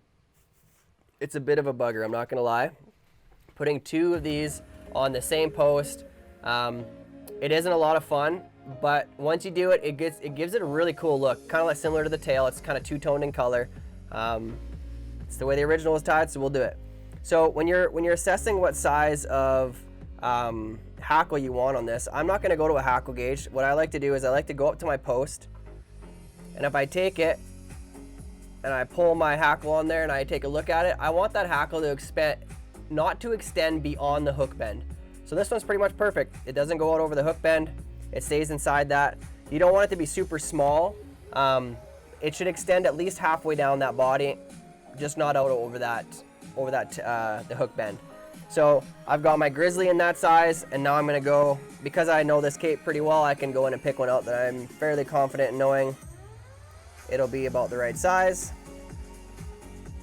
So I will grab one of those here.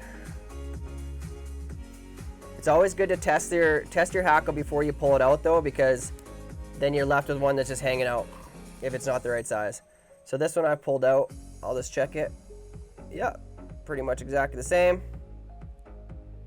So again here, I'll show you the difference here. Look at this, right? This is a huge long hackle fiber. This one came off a saddle, and then this one is just super short. To get that size, it's more than enough for this fly, but it's just very short, okay? So I'm gonna prep the brown one first.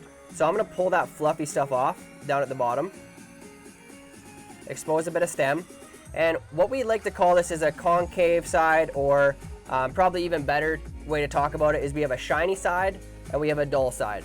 So shiny side being the top, it's got a lot of glare. If you look at it, it's quite shiny, as I just said. And then you have a dull side. Hey, is the shiny side shiny? Yeah, I think it's pretty shiny. Okay, It makes sense, right? That's why you would call it that. Story checks out. I'm starting to follow along Yeah. nicely. You will be learning much, I'll young be tying Padawan. flies in no time. Yeah, no time at all. So on the near side of the fly, near side being on my side, I'm gonna put the shiny side facing me, dull side facing the post, and I'm gonna go in and I'm gonna tie it in right there, leaving a little bit of stem to extend. So if I look at it and I pulled it up, there would be a little bit of stem, bare stem, that would go up the post, okay? But just a little bit, not too much. It's just enough to wrap up the post with it. So I'm gonna tie that one in there. I haven't tied it to the post yet. I've only just tied it to the near side of the hook. I'm gonna go in, do the same thing, prep this big long guy. Can you get away with using grizzly alone? Yes, absolutely. Trust me, I would much rather tie this with only grizzly. It's just the pattern, how it's originally tied. It calls for grizzly and brown for the tail fibers, and it calls for grizzly and brown for the post hackle. It just is what it is. So I'm gonna show you both, and I'll show you probably how much I will struggle with it. So this will be a good time to take note and only use the grizzly next time. And we talked about this before. I'm not even totally sure. You know, it's not supposed to be seen, that hackle. It's just what's holding the fly in the surface film. So hopefully it's not even really visible to the fish. So I'm not sure why certain patterns that are parachute like this have the different colored hackle, but we're gonna tie it that way. I'm gonna tie this one the same way. So I'm gonna tie the shiny side facing myself and the dull side facing down. I'm gonna tie that in there. And now I wanna take both of those together, pull them straight up. So the stage where Cam is at is he has a black worm with a fuzzy ass. I'd fish it. Yeah, why not? So I'm gonna go up here and I'm gonna start wrapping around the post, okay? So I'm holding the hackle up and I'm just allowing my bobbin to rotate around. It's kind of it's a skill. You'll get better at it as you go. Yeah, I say that and then I messed it up too. You gotta stay out of that calf hair. Stuff is just miserable. Oh yeah, man, horrible. Look at this. Look at this. Let's try this again. I do not like it if you haven't been able to tell so far. Phil's not even impressed. He's just, nope. Phil doesn't like me today. Nope, not impressed. He would like to see more out of you. Stay tuned, Phil. Have some faith. So we're gonna wrap around those fibers and we wanna pull them up onto the post, okay? Because they need to be attached up where we're gonna start to wrap them down from. So once you start getting them up there, it works pretty good. Okay, but remember, don't go too high up. Then I'm gonna come back down. I'm gonna take a look at that post from the top and just make sure that it's straight up. If not, I can adjust it a little bit. And because you've all wanted it so much, I'm gonna go in and touch it with a little bit of resin again. This time, just to make sure that those fibers are not coming out of there. And I wanna touch that resin right up to the top of that post where I left them. Just a little touch of it. Oh, there she is. Bring out the resin. I bring out the heat. That works, I guess, right? Give it some light.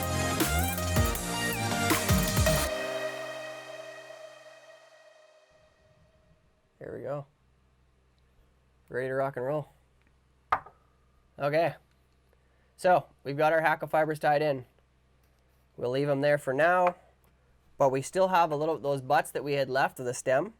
So I'm gonna take my thread back down and wrap a couple more times just to make sure those aren't going anywhere. And I'm just gonna reach in there and snip out those stems as close as I can to the hook shank. Like so. Now I'm gonna take my thread and I'm gonna head back to the rear edge of the fly.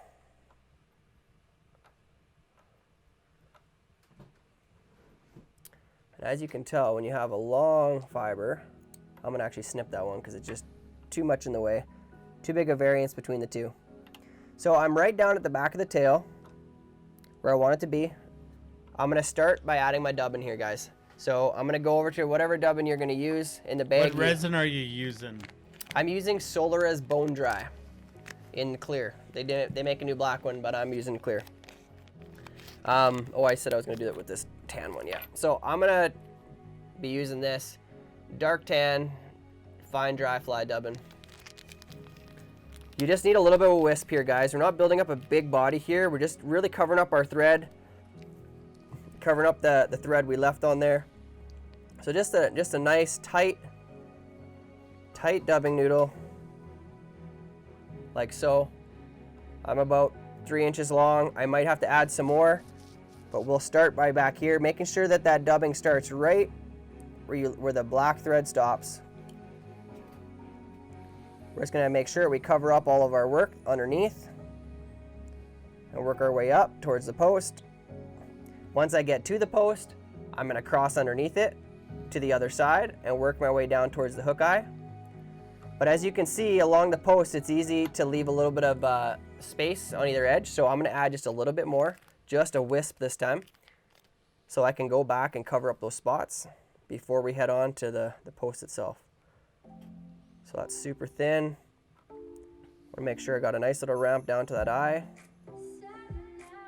And I'm gonna kinda cross over, cross over, cross over. And if you have too much on there, this kind of dubbing is super easy to get out of there. It should just pull right off.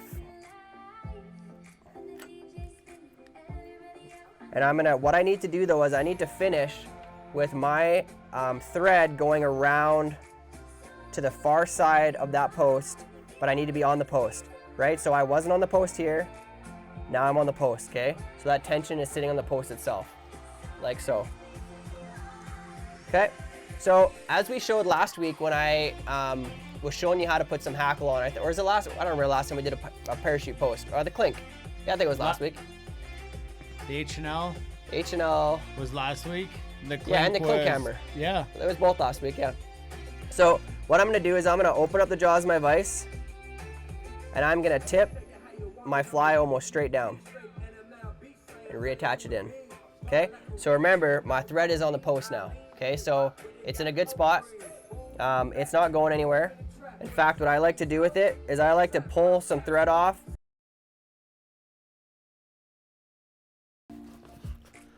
Well guys, we're just gonna wait a few minutes, let some people get back in here before we keep rolling. But let's chat. Let's talk about some. So Let's talk about fly tying is one way we've been passing the time. what question that I was gonna get to was, what is a good dry fly rod for a small creek? Good dry fly rod for a small creek. It depends what size of fish. It depends, do the fish go into big log jams? Because you can have a nice light 3-weight 8'6" rod and you can't take the fish out of the log jams, and so you don't get your fish. I would probably use a shorter rod. You're not gonna have to make 40-foot casts. Yeah. Double tapered lines is pretty good. You need that to load quick without a lot of fly line out there. Or to roll cast with it. Most like weight forward lines are shooting at about 30 feet of fly line out there. That's where their head starts to work well. So a double taper, you can cast it. It'll load your rod without a lot of fly line out of the rod. What you need on small creeks, you need to pick up and cast, or you need to just kind of like, do you like this? Like, I'm gonna be the new Phil. Phil's fired. Phil tonight. Phil has not been Phil good. killed the show. Rosina's been fine, but man. Rosina's fine, but Phil killed the show. So we're just gonna hang out for a few more minutes here, and then once we get everybody back in, because that was disappointing. Yeah, it was. It's a good question though. The dry fly rods. I mean, there's creeks that I grew up fishing that are tiny, and I would love to fish them with a 3-weight 8'6" or something like that. But then you'd have creeks that, are maybe slightly larger but have really big browns in it, and they're, like Dana said, there's just no hope of fighting fish that size on a 3-weight. Most of the time, I would actually probably lean towards a 6-weight, in my opinion, because I can do a lot with that rod besides dry flies as well. But you have a little bit more backbone to fight fish, and you can't go as small on tippet as you might in other waters. You got to stay a little heavier so that you can force the fish out of those tight spots sometimes. But Phil's not retired. That would mean that he voluntarily moved on. We fired him. Phil's might not be back. He might not be back. Finale. And might be replaced. Rosina, it just might be more Rosina. We don't know. Everybody's terribly do we ever disappointed. fish on a lake? Yes. Yesterday we were out at a lake around the area and didn't do well. Saw a rising fish and I chucked a leech at him and I caught him. Yeah, that's a stocked fish for you. There was 2 spots on this lake that I've seen fish or caught fish in the 2 times that I've ever fished it. And that's the 2 places we caught fish. True. Very true. So I don't know if that's just complete luck or skill. What the case was. I'm not gonna go with skill because I don't have lake skills. If you guys have tips for fishing a lake, I'm like all rivers, so I don't do well on lakes. We're not talking small streamer rods, Mark. We're talking small creek dry fly rods was the question. So we're just kind of waiting for a few more people to jump in. And then we're going to get back to the cliffhanger. The hanger. Literally, the fly is hanging upside down. Just like that, where we left you hanging. And then we'll get back to tying it. But we got nowhere to go. Nope. Not at all. Some of you do have jobs starting tomorrow because things are starting to open up. Mark wants me to pass him a beer if I can. How about this? If you guys could all just find your way to Calgary, Alberta, Canada, when this all clears up and we can all just go to the brewery and drink beer and tie some flies, wouldn't that be a wicked party?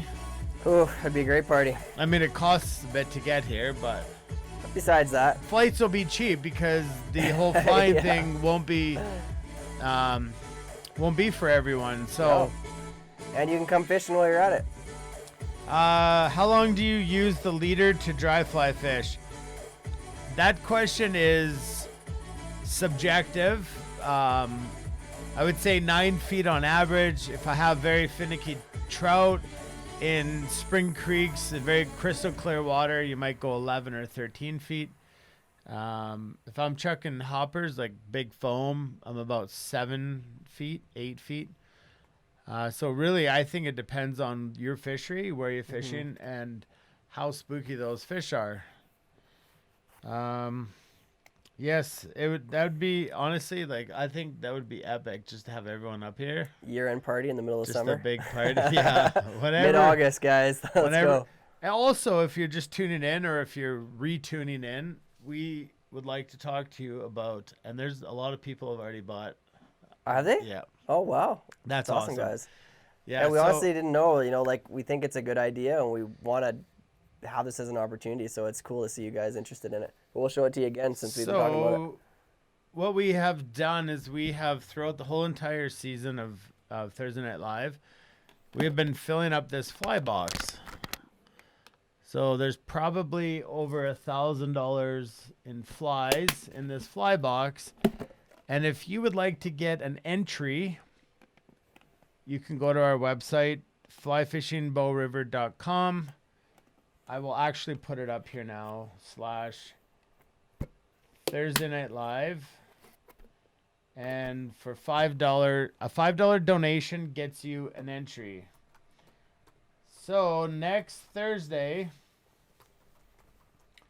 we are going to, on our season finale, Tim talk, I'm doing this. So on our season finale, what we're going to do, guys, is we can't say the word that I just about said. We're going to do this donation giveaway. Okay, so you guys, like Dana said, for every $5 donated, you get an entry in, and you can get as many as you want, as many entries as you want. We're literally going to simply pull a name out of a hat. The more entries you have, the better chance you have. And we're going to give it away next week. So you basically got 1 week to go to our website, which he's going to have up there in no time. And you can and you can make a donation, okay? So why we're doing this. This is all the proceeds of this, guys, basically going to come right back to you. We just want to be able to keep this going for next season. It's just going towards materials to keep it going, to be able to keep these bags coming out, so we can, keep doing what we've been doing and providing this for you guys. So that's kind of the point of what we're doing and why it's going there. And I think it's pretty neat that a lot of these patterns are just the ones we've been tying all year. Every week before we go live, I tie a few more to get refreshed before coming on for you. And so we just been loading them in the box all season. And we have the box is almost, the streamer side is plumb full, but the other side we have a few more spots, so we'll fill it right up. That thing will be overflowing by the time it gets to whoever. So if you win next week when we go for our season finale, we, like I said, draw a name out of a hat and we'll just ship it right out to you. Okay, simple as that. So keep talking, I'm almost there. I was doing so good. So yeah, we're excited. When, so much easier when they can see it up there and take you right to it. Not. But yeah, so we're excited to have this, and I tossed in a whole bunch of other patterns as well, and there's some saltwater in there, and could go saltwater or pike. Some crabs in there would definitely go saltwater. But yeah, I try to give you a little bit of everything, and like you said, pretty big value overall in the amount of stuff that's in there. Right, And I'm about to quit. You're about to quit? The website was up there briefly. I will throw it in here. And with your donation, a date with Jen Lyle is included. She's going to be a busy gal. Oh, busy gal. So Lyle please household donate. Will never be the same. Oh, man. So I'll put the website in. It's also in the description for this live video here. You can go up there, flyfishingbowriver.com /Thursday Night Live. Head over there, get your entries. I was just going to calculate. There was quite a few entries had already come in. And for every $5 donation, you get an entry and you have a chance of winning this fly box, which is, I would guesstimate at a fly shop, you'd be paying around $1,000 Canadian for all the flies that are included there. And then the fly box is also included on top of that. So Jim James William Crawford wants his donation back. He knows Steven. he does not He does not want the date with Jennifer Lyle. It could be a little awkward. Wait till Jennifer Lyle hears about this. When she finds out what She her is husband not has going to offered. be impressed. No, I can't First, imagine. he's on her Facebook, and then he's offering a date with her. So, I mean, when is the best time to fish the nymph we tied tonight? The nymph is called the Higas SOS. Spencer Higa is the one who designed this, and Tim will tell you what is the best time to fish. So the best time, the best time to fish that fly. I don't think there is a wrong time to fish that fly. So it's a Baetis pattern. It's meant to be a blueing olive or Baetis nymph, and so no matter how you fish it, normally you're gonna fish it probably pretty deep. But those bugs, depending on where you're from, are moving in your water systems all the time. So it's a great bug to fish, and it kind of came to our knowledge through some other guides, and it's just basically it is what they say it is. It's save our skin. That's why it's called SOS. It gets fish when not a lot of other things do. So yeah. Great hopper dropper. Did you say that? Yeah, totally, guys. Remember when I said that? Hopper dropper, another great time to use Great it. hopper dropper. Super light fly. Super light, yeah. This and a black prince nymph is really. Always really forget about good that fly. one. Black Yeah. Prince, it's a great fly. Or purple. So give it a try. Let us know. And Mark wants to know if every $5 donation is another date with Mrs. Jennifer Lyle. I don't know. We'll let Jennifer Lyle answer that. I mean, I think it should be. So far, we've got quite a few dates going out. Yeah. A lot of dates. Yeah, we got 20, 40, 60, 80, 10, 95. We almost have 100. Whew. 100 Poor dates. girl. Poor girl. 100 dates going out with Mrs. Jennifer Lyle. But she's got a supportive husband. Yeah, so very supportive. I'm sure so thank that you for that. if she needs a night off, Steven will jump in on the date and take care of things that Jennifer had been doing. But we can't speak for them. They'll speak for themselves. Absolutely. Social Wait. distance dating. Jason Orzachowski has just tuned in. And are you wearing a Wolf Creek Anglers shirt? Yeah, Look buddy. at that. Just Supporting our brethren down south.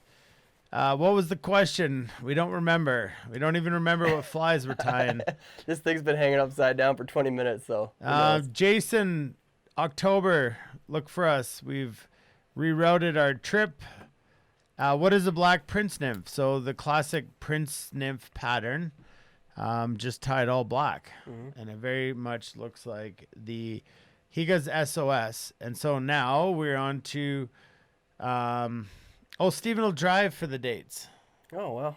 Is Steven going to have brownies before this Yeah. date? Because Is he going to watch he the might dates? not I'm just confused on make who it. this guy is. He might not make it. Steven, why don't you talk to us about what takes place On one over of the these dates. fence, over your fence. Talk to us about what takes place over your fence. If you just joined us, this is Thursday Night Live Part 2 because we got cut off by the Facebook police. And we're here. We're just finishing up with a cliffhanger. Of a Parachute Adams. The amazing Parachute Adams. Well, So you Tim, said amazing, and then you switched to my photo, and then you switched to the fly. yep, that's what I did. So Well, continue. since I'm not amazing, we'll move on to this And fly. if your guys' vices have worked and kept your flies in them, then you they're a should good one. also look like this. Yes. So where I left you off, we had dubbed up the body. I left my thread hanging off of my post when I finished where I had at last there, and all I did was I pulled my thread, grabbed it on the fly so it didn't move anything, and just got it out of the way. I just have it resting back over my vise. I just like to keep it out of the way when I'm wrapping these two hackles together because it can be a little bit tight. I went ahead and grabbed them both with a pair of hackle pliers together, trying to keep them as even as possible. So when we start this wrapping process, it hopefully is going to go smoothly. Remembering that when we tied these in, we wanted the dull side, so the underside of the hackle fiber, to be pointed up towards the post. So that's where we've left this, and hopefully when we wrap this, it remains that way. So we normally, because there's two hackles on here, we're more than likely only gonna get maybe 3 full wraps, maybe less, maybe 2. We'll see how full this looks. Okay, so I'm just gonna take it around that post, get my first full wrap in. And if it didn't lay out quite as nicely as that one didn't lay down as quite as nice as I'd like, I'm gonna try the other direction, see if I can orient them to get them to go a little nicer that way. Yep, that was better, okay? So that's 2 full wraps. So when you're doing 2 together, they can really want to trap on themselves and it can be tough, right? So you really got to make sure that when you wrap your next wrap that it's below the last one, okay? So I've got 3 wraps there. I'm happy with that. I'm gonna pull my thread back to myself and I'm gonna reach in as deep as I can in those fibers because I don't want to wrap on any of them, okay? So I'm sticking as close to that body as I can, even when I go on the other side, because it can pull some of those fibers up and back into place. So I'm gonna do a full wrap. That's 1 full wrap over that the post. I'm gonna get a second one in there just to secure it. And if you remember, I had left some resin on there, so I'm gonna go in and just cure that. I'm scared to throw up Regina. Yeah, don't throw her up there. I might throw us off again. So that has taken an extra measure of getting it in there and locked in place. Now all I'm gonna do is I'm gonna go in and trim out my hackle fibers. Trying not to take off really any extra fibers if you can.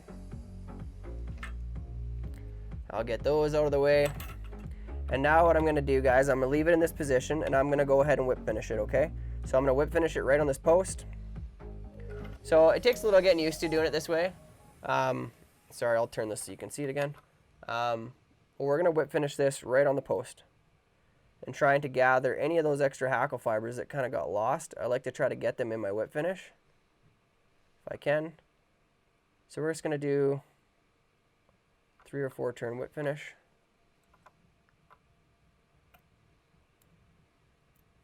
Like so, grab onto that post and you can tug on your thread. Then go ahead and trim out your thread. Trim out your thread. Mm-hmm. Trim out your thread. That's a good call. Yeah, got to get that out of there. I've never trimmed my thread. Then I'm going to go ahead and reorient this back in my vise. Last time you turned that fly, it cut us off. Yeah, I know, that's true. You be careful there, bud. So when you have some fibers that are hanging out, like I got some fibers on the bottom, there's not a ton of them, but when you have some that are hanging below, you can go in there and trim them out because I don't want them to hold that part of the fly out of the water. I want the fly to rest right on the remaining hackle fibers. So just go in there and trim them as close as you can. Keep them out of the way. And go touch them with. Yeah, I gotta find is that amazing 80s playlist that we had last week. Oh yeah, that was a good playlist. People were complaining about. Yeah. And people were raving about. And people sent me emails requesting it. Crap. Drop my fly. Get that back in there.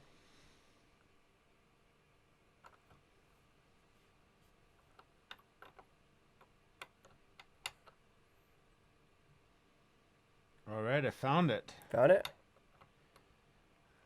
This is usually how we like to end with epic reminder of the 80s.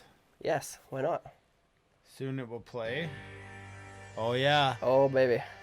Oh, yes.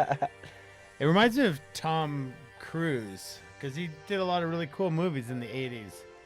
But there's your Parachute Adams. So you can go in there and put some resin on it if you like, but you should do it. Oh, man. You should risk the show falling apart. Okay. Do you guys want to see some... Just wait. Just hang on. Hold on. It's a tricky pattern, and fish eat mostly under the surface. Apparently, Cam sucks at dries, but that's not true. Hey, Adrian, what's up, buddy? He's on baby duty with the volume off, so he will not hear us say hi to him. Okay, then. So what we're going to do is we're going to go back to interview style, and we're going to wave at Adrian. Okay, waved at Adrian. I don't know why you can't turn your volume on. The baby might also enjoy Thursday Night Lives. They might. but might as well stay here because we're both here. Can you do a hitch with your finger instead of a whip finish? Yes, you absolutely can. Yep. It seems to be one of those things that if you're really proficient at, like a lot of guys that they don't use a whip finish ever. I learned on a whip finish tool and I'm comfortable with it, so I use it, but some guys are really fast with their fingers. Yeah. Yep. So what you meant to do was give Resina a try. Oh man, we're risking a lot here. I am ready to risk it. All right, so putting some resin on this guy, you gotta be careful. Oh yeah. You wanna 'cause get it right will down to the crash post. show. So I'm gonna come in at the edge and I'm gonna just put a dab on the post itself, okay? Ooh, there it is. I'm gonna cure it, put light on her. Woo. She does like the light.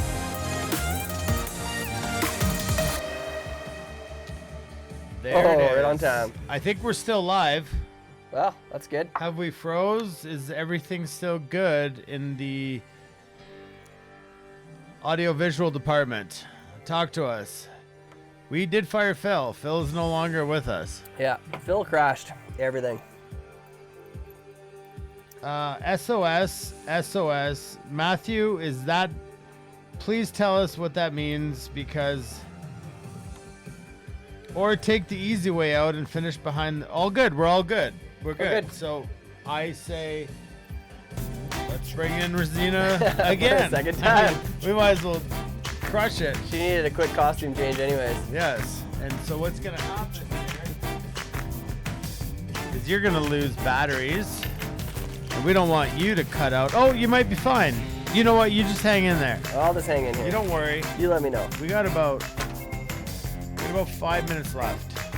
Phil sucks. Resina rocks. Nobody wanted to see Phil anyways. I like I just Phil. thought 50-50 on the water.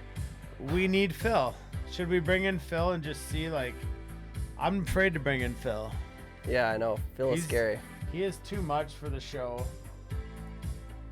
So at that, it'll just be me and you, Tim. I'm good with that. Nothing wrong with that. Yeah, so... These moves are iffy. That was Adrian. He obviously couldn't hear us. Yeah. So we can't even make fun of him. No, well, that's hardly fair. Yep. Oh well. Well, friends, that is that's it for the fly tying portion, but that's not it for the bantering portion. We still have a few minutes left in us, and being the fact that this is the second last episode of the season, might not want to let you go so soon. No. So if you have questions about fly tying, fly fishing, guiding, if you want to, where did all these go? Because Want a chance of getting a sign? there's a couple signs that Tim has. Barry on the Fly Fishing Fly Fishing Academy. Academy. Thursday Night Live. Okay, and if you come over here, I've got Barry just being Barry. He's actually our guide school logo. And then over here, I got our Fly Fishing Bow River Outfitters shield. They'll be on the website for sale next week. So make sure that you check those out. And but what we have to talk to you about right now is the fly box. Might as well bring it out again. Might as well do it again. Because we don't want you to miss out on this opportunity at getting this fly box full of all of the flies that we have tied throughout this season, as well as a whole bunch more that Tim has filled up. We still got room for more. Will we fill it up? We The will fill it answer up. is yes. We will overdo it, and we will make sure that it is well worth your time. So if you would like to win this fly box, it's just a $5 donation. A $5 donation gets you one entry. And to do this, you need to head over to our website. I try putting it up there, and it never works. So I will put it here, and Tim will talk to you about something. We'll talk to you about something. He will He will talk to you. He just puts it on a whim, like, hey, go talk to him about something for only 8 seconds. You get 8 seconds, make it good. Yep, He's because gonna I'll put be back shortly. He just put up the website. It's on the screen there for you. Well, actually, not on the screen, it's on the feed. So you can go check it out. That's where you're going to be able to find the signs next week and where you can find this link for the box here.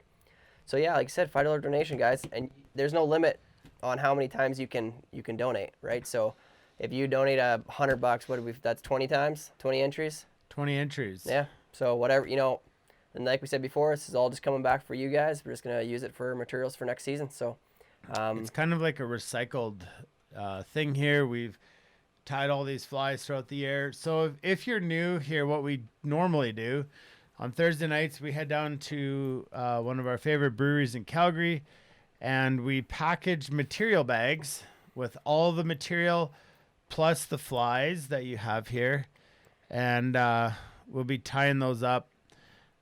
You'll have all the materials, so you come and join us. Those material bags are free for everybody who comes and joins us. And then we just stay at the brewery for a couple hours and we tie those flies, and you all get a kit, hooks, all the materials. What we've been doing since the COVID-19 pandemic, we've had to pull back from the brewery and meeting as a group. So we've been in the studio here at Fly Fishing Board Outfitters, and we have still went and put 30 bags at the brewery in Calgary, and they're still free. It's just kind of our to-do to keep the community going. Just give us something to do while we're all in sort of this lockdown thing. And now what we've done is to just try to get some funds to put into next year and to keep this thing going. We want to give you guys a fly box full of flies.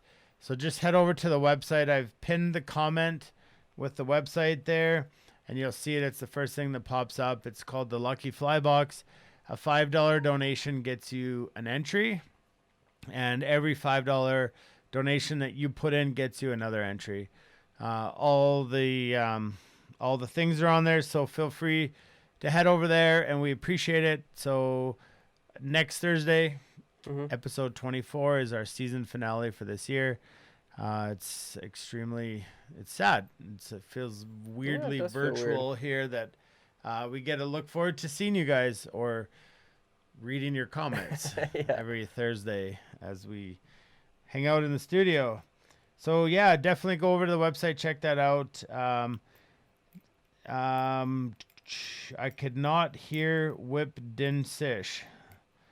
Mark, how many beers deep? Yeah. Yeah. Was that a 5-beer fly? Do you guys have a favorite pair of scissors for small flies, trimming hackle feathers? Yeah, I like the fine tip, the ones I'm using here. These guys are the serrated fine tip. These are loon scissors. They are the serrated ones, but they're the fine tip. But they're the long fine tip, not the short ones. I like these ones because when you get them, you get twice the scissor, in my opinion. You get quite a bit longer scissors, so you can cut wire deep and save your tips for hackles or other things like that. Yeah. Yes, so any other questions, keep them coming. Tim's going to replace his batteries and his microphone, and I'm going to keep chatting. So I'm going to make it less awkward for Tim so you don't have to stare at him while he changes his batteries. Make sure I didn't turn off my mic. Okay.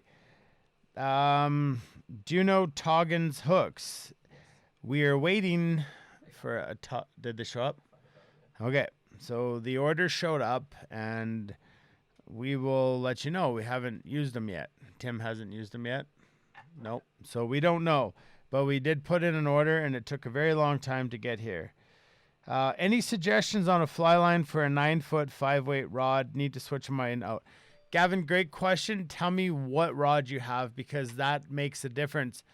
Not all rods are built the same, and a lot of companies have fly lines that match their rods, and that's important because you can judge a rod with a bad fly line, and that's not fair. So Gavin, let me know what rod you have, and then I can try to suggest something.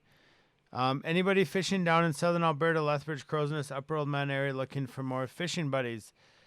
Justin, this is the place to find them. There's a super cool group of dudes and girls that show up at the brewery every Thursday. So if you ever get to Calgary, please stop in when we're allowed to and join us, because looks like you're charged. They're back. Because there's a lot of really cool dudes that get a fish together.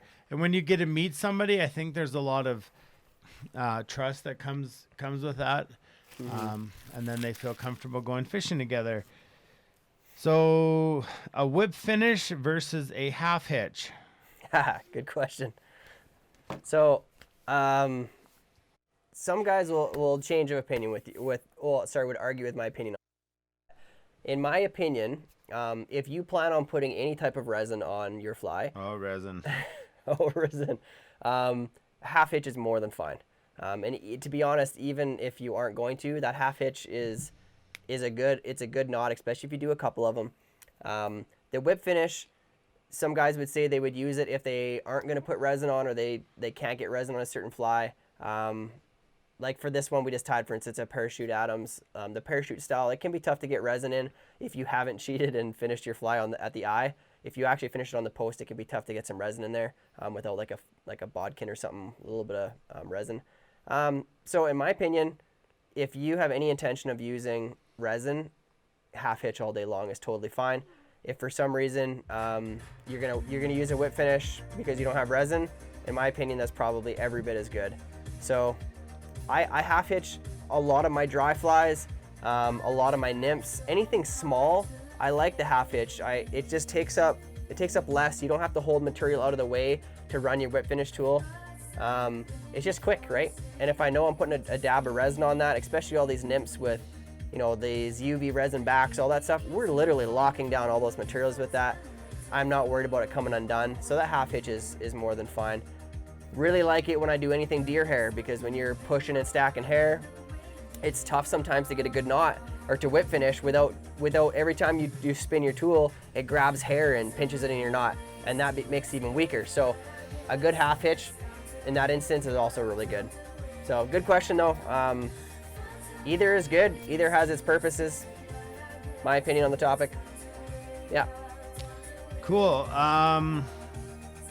Doug says, thanks so much for your efforts during these trying times, bringing brightness into the fly fishing community. You guys are bringing brightness into our lives, into this time. So as much, and I've said it before and I'll say it every week, as much as we show up, you guys show up, and that is fulfilling us. So thank you guys for what you do. And for all you guys that go down to the brewery and pick up a 6-pack or a flat of beer, or whatever you do, I know that the brewery, it's everything to them, really, and that support is really helping keeping them going. So thanks for all you guys do. Yeah. John, it's the highlight of the week. Again, we appreciate you tuning in, and I can't wait for the borders to open to see you and your dad up here this summer. We have some revenge to do on the Bow River. Mark, I appreciate the extra episodes. You really don't know how much it helped with what I do, and appreciate when I was sick. It was very good for me mentally. So it's the community. To me, it's what fly fishing is all about. It's this community of like-minded people. You check your ego at the door. As you saw today, Tim's an incredible fly tyer, and he flubbed up a fly. And that's okay. It's going to happen again. And because next week we are all imperfect. We've actually talked about this a lot, and that's something that we hope to portray to you guys, is that even in just getting to know us in this virtual sense, we're just people. Like some of you, we don't like to say this, but maybe you have us on some type of pedestal we don't want to be on. We're real people like you. Like whether it's tying flies or guiding or whatever, we all make mistakes, and we just want this to be as welcoming as possible for everyone. Like Dana said, for you guys who tune in every week, like you actually don't know the purpose that it serves for us.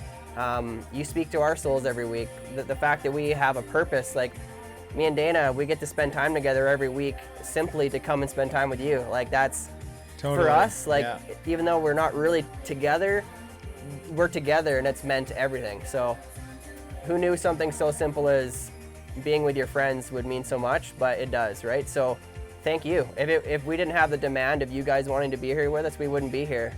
Yeah. Like, we need you, so thank you. It is.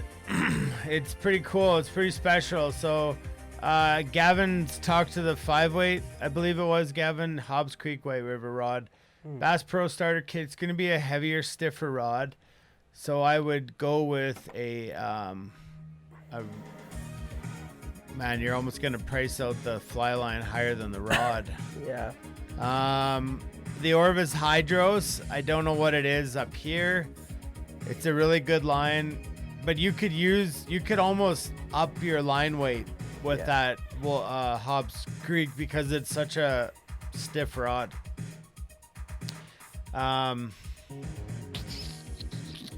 It's hard because fly lines can outprice your fly rod at that level. So you have to be cognitive of that, as to not spend $200 on a fly line. But yeah, I would definitely go with a size bigger, like a Rio Perception, which is another expensive line. A Rio Grand would be better.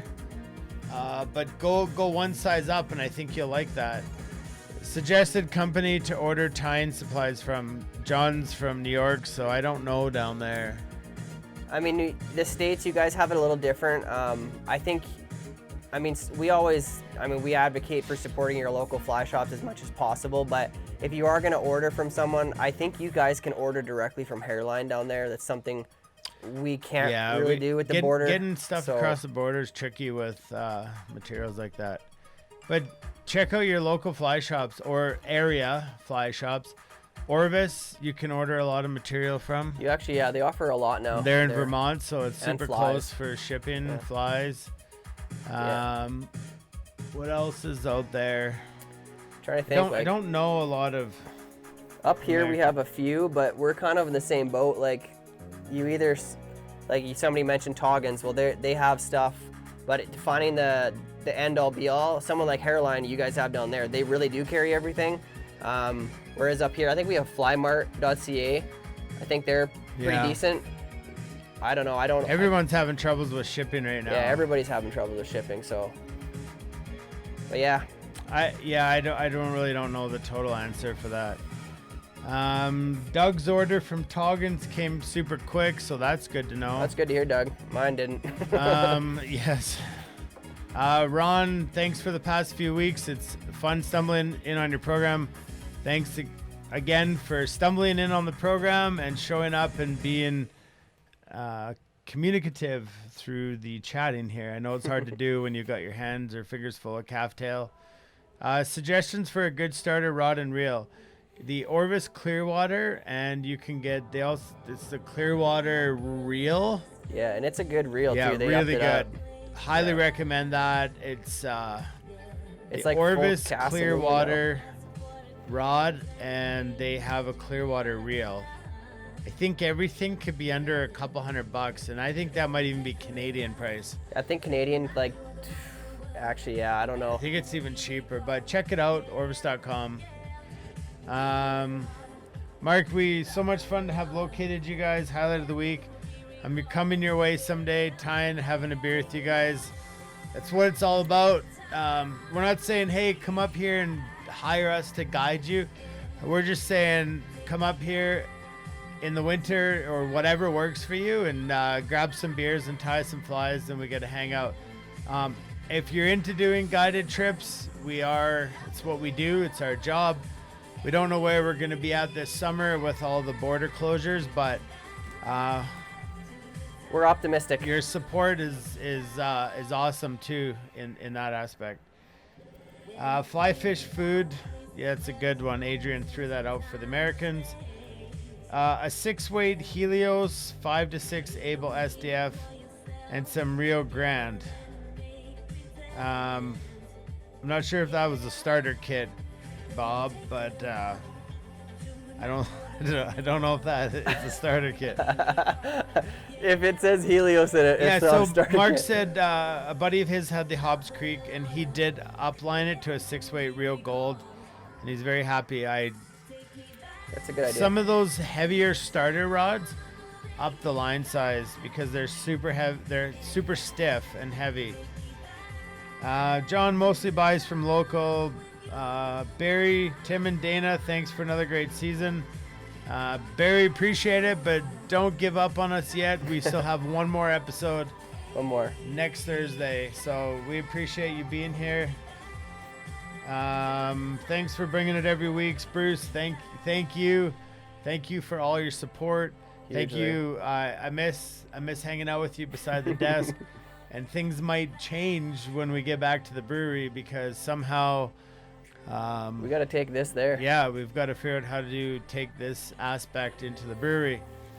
So that might change, but we will still have beers and There'll chat. still be a chair for Bruce.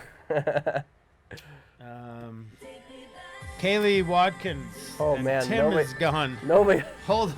I gotta learn where the button is. It's up a bit. Oh yeah, right Right there. there? That's It's what? Oh, how'd it's I know that was there the it spot? is. There. Are you there? Did he come back? Did he get it? Okay, I think he's got a mess, folks. Oh man, I thought I had it. Not the right one, apparently. Oh yeah, that's because it's telling us the battery's dead. Because it's like, hey guys, you've been on so long. Oh, wow. So what I'm gonna need you guys to do is, Tim, talk about the parachute Adams. Look at this fly, guys. We just tied it. Let's just- This was great. Didn't Check you it enjoy out. this? This is quite the fly. No, but for reals, I mean, it does look pretty good. I prefer to look at this one though. This one was a much better fly. So yeah, actually, I'd like to know though, guys, if you've had any experience, because I'm just very newly becoming acquainted with these firehole hooks. Let me know. So far, I'm loving it. I think they got some very innovative, cool things they got going on. So if you've used them, let me know. Not just tied on them, but fished them, right? That's half the battle is. All right, you're back. They Good hold story. up. So let me know. Talk to us about firehole hooks. Yeah, I would like to know some more. So Kaylee Watkins, yes, stopped by the other day and grabbed a fly tying kit and some beers. So hopefully you had fun. Appreciate you guys. You're an awesome support. Means a lot. Rick, thanks guys. Great ties and banter as usual. The banter keeps us coming back. We usually use one line bigger than the rod number to improve or make easier the cast. It's a very good thing. It's a very good tip. People get so hung up in matching. Not the case. I second the Clearwater, Bruce. Yes, that was what we set Morgan up with, and that's when I first kind of held that Clearwater reel and was super impressed. It's really It's so really good price. and it's so affordable. And the cool thing about Orvis is that we love Orvis. We're not going to deny that, but what they have done is when we talked about, what was that, our beers and cheers earlier, talked with them, like it's their first handshake when it comes to the Clearwater. So Totally, yeah. not only do they have this rod, reel, and they do have a line they pair with it too, but they have their waders and boots that are meant to be Yeah, that the first encounters. introduction into not the lowest end, because they do have one lower That than is that, I their think. lowest, yeah. I But thought they had one lower than that. no, the Clearwater and the Encounter series. But for what they Encounter, say yeah, that's what I was thinking. is when they come to their company, they can't give you the $50 setup because you're not going to come back. So their initial handshake to you is a high quality handshake, which is going to keep you moving up the line depending on how much you totally geek out on fly fishing. But that Clearwater setup, John said it's $375 full package for the 5-weight. Incredible. Temple Forks is a great setup. And I'm not here to pros or cons. Temple Forks has great warranty, but I found that I used it a lot. Just the ends where the rods join seem to dry out a lot, and maybe that's just my personal experience. But they are great. They are a really good rod. They cast very well, and they're very affordable too. Jen, peace out. It's chocolate brownie time. Well, you take care, Jen. Take a bite and for we'll us. let you know how many dates you're going on here. Yes, Bow River Brewing is donating $1 from every 6-pack to their neighbors next door, the Kids Cancer Care. Wow, that's awesome. So yes, the giving That's cool to is hear. cyclical. We throw the bags there so that you guys can go support them, and now they're in turn repaying it back to the Kids Cancer Care. That's awesome. So if you are in Calgary, head down to Bow River Brewing. That's where we get our beer from, and love it. The Riverfest is my favorite. Time that fly line gives me an idea, and my 8-weight, it seems so much harder to cast than my 6-weight. So when you get into like casting streamer tip lines, they're really funky. They're hard. I'm still battling this, and I just ordered the Rio Big Nasty, and it'll be here Tuesday. Nice. And I fished it a couple weeks ago, and I think it's my new favorite streamer line. Yep. I hope I wasn't in some euphoric state hope just not because I either, was 'cause you fishing, ordered me one but too. I got you one too. So the Rio Big and Nasty, I think it's what it's called. Super cool concept. I love all Orvis lines, but this one had me going back to Rio because I've been away from Rio for about 5 years. Mm-hmm. What length in Clearwater? Looking up now. So Mark, what are you fishing for? You're in Wisconsin, so do you fish for bass? Do you fish trout? What size of fish? Probably a 9-foot 6-weight would be very reasonable. Again, if you're going for bass, you probably have to go up a couple sizes. When are we open for business on the bow? That's a great question. I predict when they open up the restaurants and stuff in Calgary on the 24th, I'm predicting in the next couple weeks that we're gonna be somehow given the go-ahead to go. So yeah, we keep getting phone calls every day, and it's so sad to say no to people, but that is kind of the status quo right now. So we do what we're told. So Mark's fishing for bass. So 7. I think a 6 or a 6. I think 6 might be okay, but 7 would be probably be better. Yeah. You're casting a lot bigger bugs, I think, a lot of the time too. I don't know, but I don't know. we don't know anything about it yet. I don't know bass fishing. I wish I did. I wish I had yeah. a reason. We were talking about it on the lake yesterday. Is how we just wish we had some bass water. 9-foot 6 has been great all around for me on the Clearwater 5-weight. It's a great nymphing rod. Mm-hmm. You have clear waters on your boat too, don't you? No, I have one. Yeah. But I don't have the Recons. The new yeah. Recons are out. So, yeah. Anyways, folks, that's 2.5 hours, and that's been 2.5 hours well spent. Well spent. We see people are checking out, so it's kind of our cue to Call it a night. an 8-weight for bass. I thought I was thinking Really? a 7 or an 8. Hey, wow. More than I thought. Chucking big flies, and you got aggressive fish. So, but Mark, don't take my advice for bass fishing because I have not done it. So Yeah. I can't even BS you. No. It's just what I've heard. So, all right, folks, girls, guys, everybody who's tuned in. Tuned it in. Tuned in. Stop this guy from been a great drinking. night, He's guys. had 3 beer and the show was over. Cut him off. And everybody who went online and purchased the donation Lucky Fly Box entries, we appreciate it. Hugely. And so we will keep promoting that for the next week. And we will pull a winner next Thursday, and you will get that fly box full of roughly $1,000-ish of flies tied in a fly box, and we'll send it to you. So thank you again for everybody for tuning in, for all your questions. It's about it from us here at Fly Fishing Bow River Outfitters. I'm Dana Lattery. I'm Tim Hepworth, guys. We'll see you next week. Phil's fired. So Phil's fired. Phil can't even say We'll see hi. what comes out on the season finale. You never know. So as we continue, we will drop the screens, we will drop the logos, we will drop the vocals, turn up